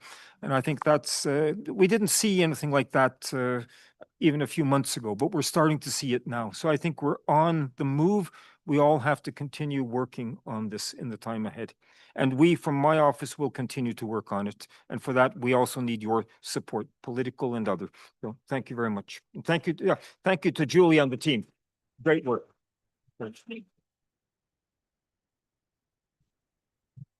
Thank you very much. Well, this is a fantastic ending. It's not the end of the conference yet. I'm very sorry that we continue with a final, like maybe we manage in 20 minutes or so, but we want to make sure to bring the conversations from the morning still to this plenary. As it's already quite late, I would suggest that we just keep the rapporteurs from the morning session in the audience instead of rearranging. I don't know whether you want to stay here, but we can just want to connect the dots between the policy manual. As you have seen even from the title of this conference, we chose this phrasing of from policy guidance to a pathway forward, because we want to underline that we have on the one hand side now the next step of implementing the policy guidance. We have heard about the need to work upstream, to be guided by a North Star, to find individual policies that we can take. But we also want to find additional approaches and to touch upon topics that are related interrelated, complex, but also referred to these digital challenges towards media freedom and freedom of expression. And that was the purpose of the morning sessions, right? The very interactive workshop settings where we had discussions of different themes. And from each of these sessions, we had one rapporteur. And I would like to invite these 6 rapporteurs to really very briefly, in maybe like 2-3 minutes, present one key outcome and one key recommendation to take these topics forward. And to help us also at the RFoM to define the pathway forward and help the states in that regard. And with this, I would like to first hand over to Bojana Kostic, who is an independent human rights expert who was the rapporteur of our media vigilance, safety of journalists chapter in the policy manual, but who also led this morning's conversation on digital authoritarianism and media freedom. So I would kindly ask you to say in only really a few minutes, what were the key issues discussed and what is the key way forward on addressing these issues? Thank you. Yeah, thank you, Julia, and also congratulations on my side for launching the manual. And it was a pleasure to work with all of you on this project. So first, a few key learning points and then I will just turn to the 5 recommendations that kind of stood out. So first, digital authoritarianism must be understood beyond the use of technologies as a tool for power control. It extends past big tech and major platforms to include the entire digital infrastructure, from cables to satellites, from the logical to the content layer. At the same time, we also must look beyond the usual suspects like big tech and consider the role of local technologies, operators, and state actors.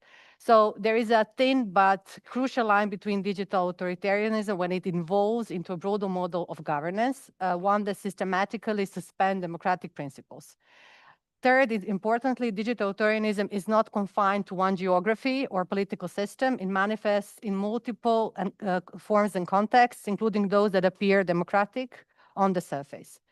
So there are like 5 key recommendations that I think kind of came through the conversations we had. And I want to also thank to all the panelists that were present this morning and shared their knowledge, and also the panelists and their amazing interventions.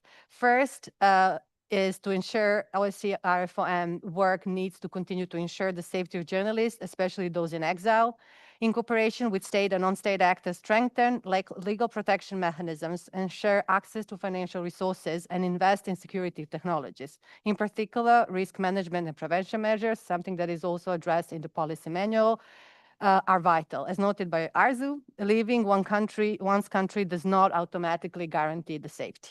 Second, address the colliding powers of state and technology in a structural way. So we need to move beyond tactical short-term fixes and focus on structural responses. States and regional bodies must develop and enforce standards set out in the OSCE RFoM commitments, previously also kind of laid out in the SAIFE project, but also in this policy manual in a structural and transparent way that involves all of us sitting around this table now. Third, respond to the increasing securitization of the OSCE region and beyond. With 69 ongoing conflicts worldwide, there is a pressing need for heightened human rights compliance and state accountability. States should refrain from, also in line with the UN policy documents, from using or endorsing digital technology that cannot simply operate in compliance with international human rights law. As many CSOs have noted, and from the experience of us living in an authoritarian context, spyware simply cannot be aligned with human rights. Therefore, a moratorium on its use should be formally supported by the OSCE office. Fourth, cooperate and create spaces for multi-stakeholder engagement. Convene, which is what the OSCE RFoM has been doing in the past, needs to continue doing now even more. To provide a space where governments and independent actors can actually meet and work on the implementation of the standards, many of which are set out in the policy manual, but also mentioned this morning. And fifth, promote mutual learning and standard setting across the OSCE. It does not only involve OSCE office of the RFoM, but also other bodies at the OSCE. In conclusion, there is no safe space and a way to hide from digital authoritarianism, and to confront the many harms it brings, we need all hands on the deck. What came through strongly in our session is that this is a shared work and all of us have a part to play. Thank you for having me today. Thank you very much, Bojana, for this very rich, quick overview. Maybe at this point, it's necessary to state that we will have a conference report that will lay out in more detail the recommendations. So we will all be able to dive into more detail into the very valid and important contributions that will help us to define the pathway forward. But thank you for also presenting it.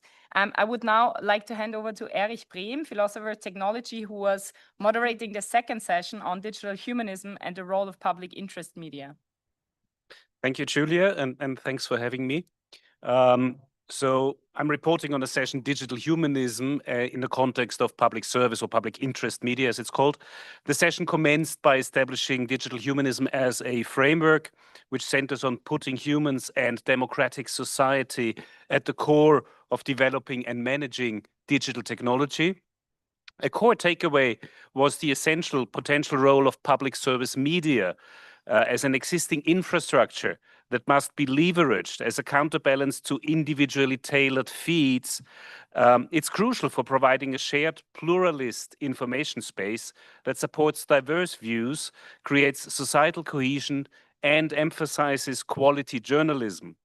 Public control, ample quality control, and protecting journalists' rights are vital for trustworthy media, and furthermore, public service media needs to be relevant and meaningful also to the lives of the people it serves, particularly in digital times. Some takeaway recommendations are to construct a European digital public space, something that has already started but is still ongoing and requires more support, to leverage the existing strength of public service media, for example, more than 40,000 professionals that work in public service media in Europe, to construct a new European platform. This could be realized through shared initiatives, such as a shared newsroom, employing a pluralist-oriented recommendation system as well. Secondly, require platform plurality and prominence to implement a regime that compels platforms to expose people to a plurality of opinions and grant prominence to broad content while ensuring no risks to freedom of expression. And thirdly, to empower audiences with information tools, to arm people with tools like information labels and training them to make smart media choices. People should also be empowered to assess the original source rather than relying solely on summaries. Thank you very much. Thank you very much, Erich. With this, I would like to hand over, although I don't see Maxime at the moment. Sorry, okay, you're just behind somebody else. So I would like to hand over to Maxime Touarovny to report in the session on human rights-based digital rules, session 3. Thank you. Thank you. Thanks for inviting me and thanks for having me here. And thanks to all the wonderful panelists who I had the opportunity to spend this morning with. And our session called Human Rights-Based Digital Rules was concentrated around the ways how different stakeholders can engage in creating the human rights-based approach to digital governance and in particular platform governance. We have exchanged the experiences of Balkan states and the states which belong to this wider category of EU candidate states on dealing with the implementation of Digital Services Act and the other documents in the space. And we have also reflected on the initiatives some of the international NGOs and coalitions of international NGOs have done in this sphere. And when coming to the recommendations, we have outlined 4 of them. So the first one would be to incorporate human rights by design approach in any local platform regulation in OSCE member states, since a lot of local governments, they are now looking at the different rules on how to tame the big tech and make them more accountable, and they are struggling to do so. The second point we have as a recommendation is that the legislators around the world, while designing the rules which might have global spillover effect, shall take into account local voices which might be affected by these frameworks, because we have seen and witnessed it in different contexts when some of the legislative provisions, they are being sometimes intentionally, sometimes unintentionally copycatted in local legislations, and sometimes the states practically have no choice but to implement them, such as it happens with those in the process of EU accession.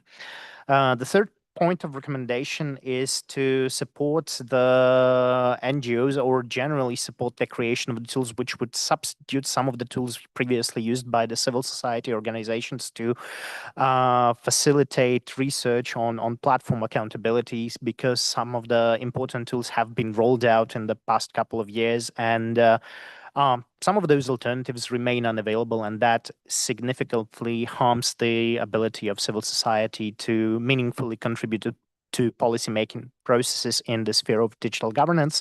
And the fourth one would be to support funding of the shrinking civil society space, which had become an issue during the last year for reasons already discussed in this room, and shrinking of that might be a significant obstacle for further participation of civil society in policymaking processes. Thank you.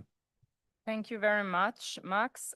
With this, I would like to hand over to Patricia Shaw, to report from session 4, Think for Yourself, Human Autonomy and AI. Please. Thanks very much, Julia. And I'd like to congratulate you also on the launch of the manual, and thanks to everyone, both panelists and audience, from our session on Think for Yourself, Human Autonomy and AI. Some of the main sort of takeaways we had was to remind people that AI, including generative AI, is a tool which is increasingly not serving human expression. We face technologies and business models which are built upon power asymmetries and with the concentration of power limited to a small group of companies. I think we've seen this throughout the day. With that, they're deploying technologies globally based on business models where the truth and information pluralism is irrelevant, and which are motivated by profit and not public interest. Legal protections in the area of freedom of opinion and freedom of thought, where we were concentrating our minds on, are not keeping pace with the existing technologies, let alone the forthcoming developments. So where protections do exist, we were also remarking that their protection is not being prioritised to result in those protections actually being enforced. As freedom of expression, freedom of thought is being undermined and distorted, we felt at speed and at scale, and in some cases hyper-personalised to an audience of one, there is a need to consider how to protect, particularly as we no longer are facing datafication through surveillance capitalism alone, but where information flows are now being finely curated and are now facing an AI-generated manipulation capitalism. To that end, we've defined, we felt that defining freedom of thought is essential, and where it encompasses and does not encompass freedom of thought, what the scope of it is, both in relation to the realm of the internal mind as well as the concept of extended mind with the new technologies, particularly neural brain interfaces we're facing. To that end, we had 5 main recommendations. As you can imagine, many are not new to this audience, but cooperation and coordination of multi-stakeholder engagement at a global scale on the protections needed to protect human rights, especially freedom of opinion and freedom of thought. The convening of the UN, the OSCE, Council of Europe and EU member states was considered there. The need for a global regulation, or perhaps a threat of regulation, as was mentioned by my Ofcom colleague earlier on, based on a human rights framework in relation to mental integrity, akin to what we perhaps see in the nuclear technology space. The discussion identified that it would be appropriate perhaps to prohibit the design and development of technologies that intentionally violate human rights, particularly for technologies which have the potential to undermine mental integrity, both actually and through inference and prediction, to further protect cognitive autonomy and agency. The third recommendation we were thinking about was the need for greater transparency of technologies, but also greater clarity of definition to be able to identify the threshold of interference with mental integrity and cognitive autonomy. But fourthly, with all of these things, but either way, regulation needs to be enforceable and enforced. There was a real sense of the need to stop impunity for minor infringements being fined and those of human rights at large scale being done nothing about. And then fifthly, the promotion of user empowerment through education at every level, and even fostering ideas of generative AI free zones in schools and fostering critical thinking. To conclude, protection for freedom of opinion and freedom of thought needs to be thought about globally to prevent interference which results in opinion shift that undermines rule of law and democratic processes. Thank you. Thank you very much. So there is a lot there to continue the conversation, also regarding the evolving nature of technology. With this, I would like to hand over to Nathan Cole to briefly report from session number 5 on peace tech and what it means for media freedom. Thank you, Julia, and I'll be very brief. Nathan Coyle, so we led on the workshop Peace Tech, what it means for media freedom with my colleague Astrid Holzinger from the Austrian Centre for Peace. So our session was very participative. So we split our groups into 4, which is, I know is not usual practice for events like this. So I want to kind of feedback what came of some of those groups, and then we can talk about some of the recommendations after. Don't worry, I'll be brief. So redesign models that currently reward divisive or sensationalist content, strengthening digital literacy and user empowerment to enhance resilience to manipulation and misinformation, promote transparency, open and rights respecting digital tools for journalists and peace builders alike, and recognizing peace tech can be simple tools as well within conflict zones. Media is very important in conflict zones. For example, radio is one of the biggest actual things you will see when the conflict zones they actually interact with, and how we can use that as a medium to collect community-centric data and influence better decisions, especially designing tech for peace. So a few recommendations. So promote multi-stakeholder collaboration to advance peace tech approaches that protect journalists and enable media freedom in conflict zones and post-conflict contexts. Obviously very similar to what a lot of our colleagues have said already. Support the development of ethical standards and regulational alignment on transparency, platform accountability, and user rights. And finally, facilitate regional capacity building and digital literacy programs to empower users, journalists, and peace builders to navigate and shape healthier online spaces. I want to thank my colleagues, my excellent experts who joined us today, Sally, Elodie, Maxim, and Amy for their fantastic input, but also the people who took part in our activities. It was really amazing feedback, and thank you very, very much. Thank you. Thank you for that, and also to outline another activity that we will be looking more at in the coming month and year. And then last but certainly not least, session number 6 on platforms, networks, and freedoms, securing public interest infrastructure for media freedom. I would like to hand over to Max van Drunen, who is also the rapporteur on media visibility in our policy manual, so a double shout out. Thanks, Julia, and congratulations on an amazing conference and an amazing manual. So our session focused on public interest infrastructure. One thing we ran into very quickly was that the term infrastructure captures many different things, and different layers of infrastructure will need different solutions. How you regulate an undersea cable is different from how you regulate cloud infrastructure, is different from how you regulate AI tools. But we did land on some overarching takeaways to inform the regulation of public infrastructure in general. So first, preconditions for regulating infrastructure. To regulate infrastructure, we need funding, we need expertise. Funding, I think, speaks for itself. To expand on expertise for a moment, for the past 10 years, big tech has increasingly hired many of the experts we actually need to understand how infrastructure works, how AI works. To provide a counterweight to that, it's first necessary to build up regulatory capacity to make sure we actually have the experts in-house to understand how infrastructure works and how we can design better infrastructure, but also not to overvalue the expertise that platforms currently have. It's of course not neutral, it often serves their interest, but it's also not necessary that they have the expertise to determine what a public interest infrastructure actually looks like. Then when building an alternative infrastructure, we should not emulate the big tech companies. The infrastructure that they've built is in very many ways actually very antithetical to media freedom. If we're thinking about what an infrastructure that supports the public interest looks like, the things we return to throughout our discussion in many different examples of different types of infrastructure are that it needs to be open, it needs to be interoperable, it needs to be transparent, and although this was a little bit contested, it's not necessarily about getting to the biggest scale. These are not new principles. They're ideas that we have a lot of experience with in media freedom regulation, in infrastructure regulation, and that should actually also give us the confidence that regulating this new kind of tech infrastructure for the public interest is possible. Thanks. Thank you very much also for underlining that the principles are, I think in none of the conversations, the principles are not new. So it's just about how we can make sure to enforce them in the digital space.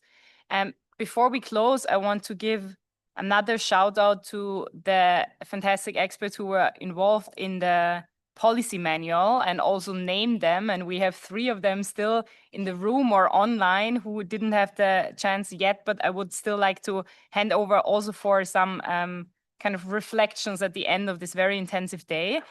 So next to Anja Schiffrin, Nathalie Hellberger and Katharina Zügel, from whom you've heard already, I want to give another shout out to our 3 fantastic rapporteurs in the drafting process and the entire process. So Bojana Kostic, Max van Drunen, but also Ivan Nenadic, who unfortunately is not with us here today, but then also the steering committee. So we have Amy Bruyette, Begaim Uzenova, who traveled to this conference from Kyrgyzstan to be with us, but unfortunately had a positive COVID test this morning, so is forced to stay in her hotel room, but she sends her not contagious regards to this room through me. And then we have Damien Tambini, we have Hanna Möller, we have Helle Svovak and Mira Milosevic, who were our 6 fantastic steering committee members. And I would like to very briefly hand over still to Damien, to Hannah, and also to Mira for the final reflections of the day, also as you're representing very different perspectives, which I think is interesting today when we speak about multi-stakeholder approaches. Also, we have the academic, the journalist association journalism perspective, but also the civil society media development perspective. So maybe we would start with Mira, who is supposed to be online in case it works. And otherwise, can you see if our online speaker is here? Or while you're figuring it out, the technical side, maybe I will start with Hannah and give the floor to you first. Yes, thank you. First of all, I would like to thank you for this conference, for this policy manual, which is great, and for this whole process. What came out of the discussion today and also in the process very clearly is the worry about a handful of companies, big tech companies dominating the global social discussion. Their algorithms determine what is seen and what is not seen, what is suppressed and what is prioritized. And this dominance undermines, it is very clear, to journalism. But it does not undermine only journalism. It undermines actually also like good policy making, I think. Like every politician that is striving for long-term and more complex and maybe progressive policy making does have difficulties too in this area. Why? Because the voices favored by algorithms are rarely the most thoughtful voices. They're often the loudest, the most provocative, the voices that scandalize and lie, even to get maximum emotional engagement and attention. And this dynamic is toxic to constructive dialogue. It hinders consensus building and finding innovative solutions to complex social problems. And we do face social complex problems that we need to find complex solutions for. And if we still believe in democracy, and I assume that most of people here do, since the alternatives haven't proven better so far, we must ensure that our digital communication space enables well-informed and sophisticated public debate. We need digital platforms where content prevails that is carefully researched, that is in accordance with journalistic standards, and that reflects diverse perspectives. So how do we get there? Well, we have heard a whole toolbox of possibility measures that can be taken, and I really believe that all of them are both practical and very effective. But as I'm speaking as the representative of the European largest journalistic union and also as a lawyer, and I believe, and I personally believe that in the long term, we need a very simple measure. And that can be summarized in one very simple sentence. We must bring the proven rules of the analog age into the digital age. That means we must just apply existing rules that regulate media to social media. They call themselves media, but the rules are not applied at all. Let me just show 3 examples or 2 examples. One is the question of liability. Well, if a newspaper publishes a reader's letter, and something in the letter is not is wrong, and it is even criminal, the newspaper will fully rely and will be held accountable for the content, even if it's a reader's letter.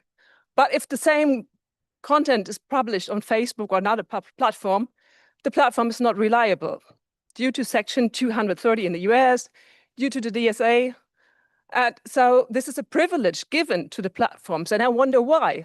I can understand that in the beginning, when the platforms have started as startups, that they said, okay, we want to enable user engagement, and these are mere platforms.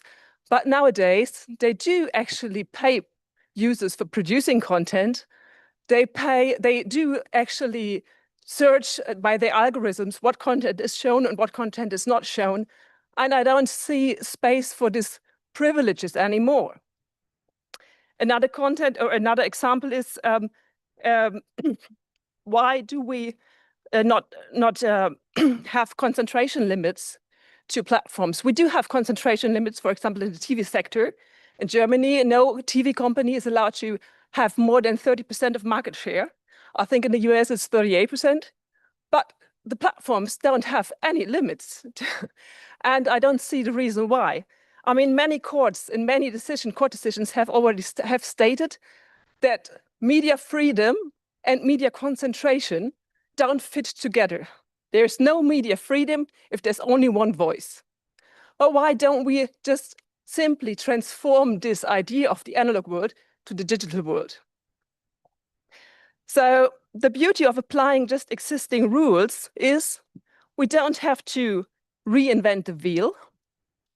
We don't need to pass new legislation, but just change one or two words in the existing legislation. And by holding all players to the same standard, we create nothing but a level playing field.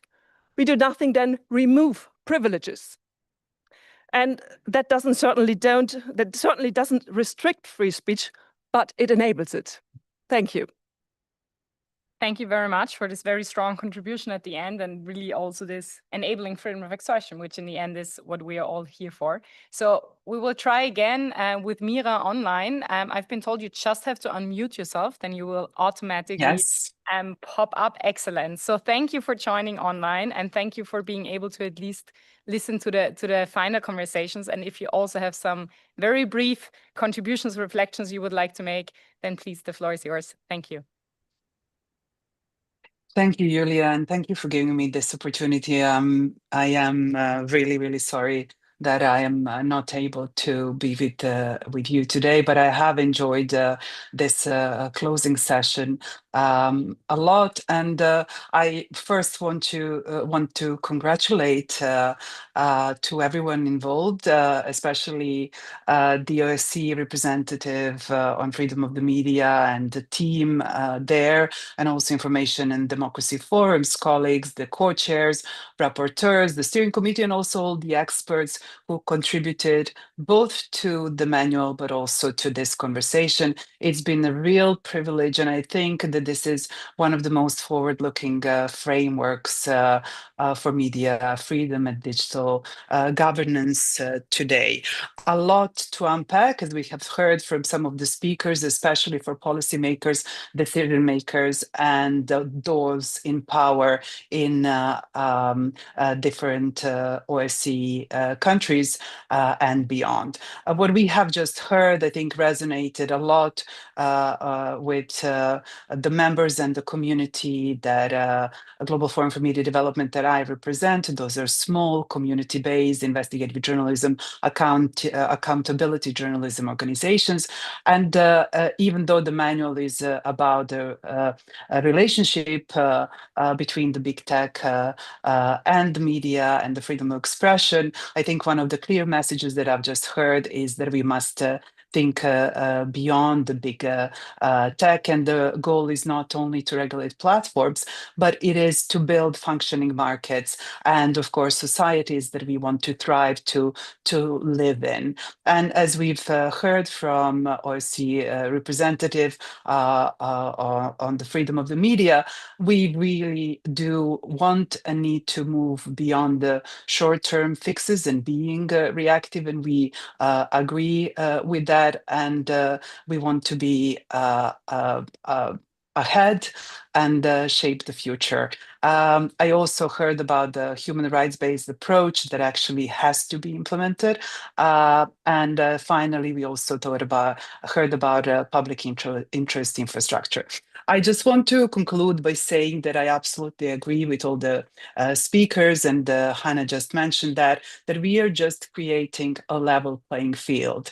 And journalists and media companies have been accused often from the perspective of tech platforms that it's not that they didn't have the level playing field, but that they were just not fast enough, smart enough, and competent enough to adjust to digital transformation. I think that 20 years later, after we started this digital transformation, that argument cannot be used anymore, and that the result that we have in our information ecosystems is that journalists and some of the media organizations are at the moment producing the best information and the best reporting that we have ever seen. It's just that they do not have this level playing field to be able to continue to function in these rigged markets and to continue to produce this content. And most of them are risking disappearing over the coming years. And so those key recommendations that I am very proud of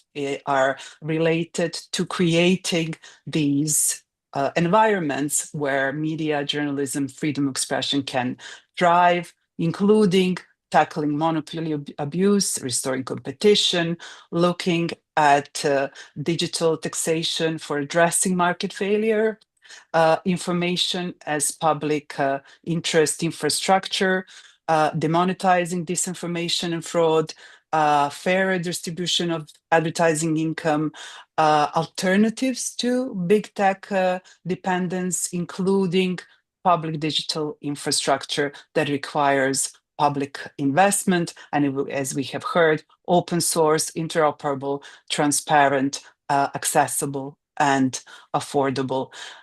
All of that towards the society where information is treated as essential utility, as critical infrastructure, and as a public good. Of course, none of this happens automatically.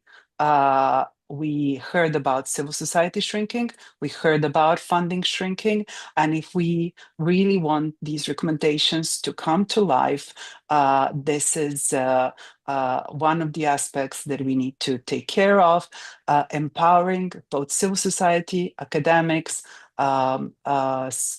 scientists, and everyone who is contributing to the healthy information ecosystem going forward, including these wonderful teams who have worked on this manual. Thank you again. Thank you so much, Mira, also for joining online, although we will, of course, miss you. We missed you at the conference and we will miss you at the reception. But thank you for these points. We have now heard a lot of call to action, so maybe the last call to action will now come from Damien Tampini, who was also one of our fantastic steering committee members. Thank you.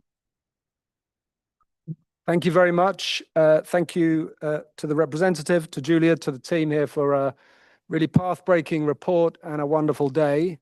I think the brains in this room are probably reaching recommendation saturation. So I'm delighted to announce that I'm about to provide you with the key, with a single sentence, which will make everything clear, which will provide a guiding light as you try and navigate all of the various recommendations in this report. And I'm even more delighted to announce that it is on page 22 of the report, so please prepare your pens to take a note. If I can get it up, what is ultimately needed is the creation of an independent digital information ecosystem in which the media can fulfill its democratic role without having to rely on a few tech actors. So I think we need to keep that all in mind. However, I was just reflecting on even if all of the recommendations in the report were implemented, we would probably still need new recommendations to get there because of the iron law that we have discovered which I've discovered in putting this report together. Authoritarian states will always try to control the media. Innovation leads to change in the toolkit they use to control people and media. So we need a capacity to respond to new threats to media freedom as they arise in this period of rapid innovation, and also to the danger that these recommendations and other policy changes will be used to favor approved media. So I've also had a sobering thought and reflection, which is that whilst we need a macro holistic approach to media system change, and the recommendations propose a number of aspects of this, historically, the time these macro changes tend to be implemented tend to be post-conflict situations. The media freedom we're defending still is really part of the post-war settlement. But I think we should nonetheless try to aim for large-scale changes without further security threats and without further democratic failure. And in this, some of the things discussed today have been encouraging. In particular, I just want to highlight one. The age of FIMI, foreign information, manipulation and interference, or hybrid or information war, is a time of danger for media freedom because there's a danger of presenting censorship as a form of defense. This is an area I think that the OSCE, as a security organization with such media freedom exercise, should be leading. So I just want to make 3 points in closing, hopefully to influence future OSCE work in this area. And I do hope, Julia and the team, you will continue this important work because this is just the start in my view. First, I think we need to focus not only on behavior, but on market structure. And that means linking together questions of competition, antitrust, and media pluralism. I think we have agreed today that foreign monopolies in essential facilities are a threat to media freedom. Breakup of media companies has to be on the table. Sorry, breakup of tech companies has to be on the table. Secondly, disinformation about freedom of expression and about media freedom is part of the info war. Freedom of speech is being weaponized in Europe. And we need to think, therefore, about how to proactively communicate about freedom of expression standards. Otherwise, a narrow and reductive idea of media freedom, which belongs more on the west coast of the US and is being instrumentalized for industrial policy reasons, will take hold. And finally, I think we need to think now about the end game. That is that we might have at some stage to follow the Brazilian example and make credible threats about blocking big tech. And we also need to prepare the ground for the arguments about censorship that will be accompanying such a move. So thank you for a wonderful day, and I hope we can continue work in this area. Thank you very much. I think I'm able to commit from our side that we will certainly continue to work on this. And thank you all very, very much for this very fruitful, intensive, but stimulating conversations over the day. And I would like to hand over to Barbara Trionfi, our principal advisor, for the closing remarks, but also the maybe more fun part of inviting you all for the reception. Maybe. Thank you so much. Yeah, I'll keep my closing remarks to some really round off thanks again. And I want really to start by joining the representative in thanking my colleagues, Julia and Claire, who have done an amazing job in bringing together today some of the leading global experts on this issue and trying to get together to solve what is probably one of the most complex, difficult problems in free expression today. And so please join me in thanking Julia and Claire. But of course, thanks to all of you, thanks for bringing your expertise to us, for guiding the work of the representative, the work of the office. We have listened carefully today, and we will continue to reflect on all what you have shared with us. We have now a set of principles, we have a set of policy recommendations, and we need to work on the implementation of all this, which is, as it was said, this is just the beginning. So the implementation will be the big part of the work. And the most important aspect that we have learned today, we knew it before, but it was confirmed today, is that we need to do this together. We need to do together with everybody who is in this room, with the experts, with the academy, with the civil society, the governments, the legislators. We need to work together toward this goal, which is core, as Damon reminded us, is core to the OSCE because having an information environment that is conducive to democracy is core to peace and security is a fundamental aspect of this organization. But as Julia said, it's not over. The day is not over yet. And we are delighted to invite you to join us for a networking reception at the Haus der Musik, the House of Music. Seems like the right place as you're in Vienna, to continue the conversation today, to also what the reception will do is also try to represent a bridge to the world, to the IPI World Congress, the World Congress of the International Press Institute that will open here in Vienna tomorrow. And we will mark a special synergy between two important milestones.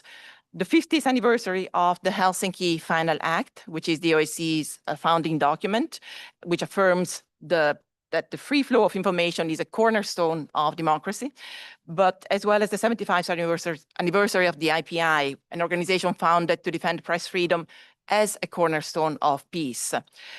So the reception tonight will also feature an exhibition related to the 50th anniversary of the Helsinki Final Act. And I just warmly invite you to join us. My colleagues and I will be happy to guide you there. We'll be walking, taking public transportation, I believe. We'll be walking there. And yes, and just again, thank you so much for all your contributions today. Thank you.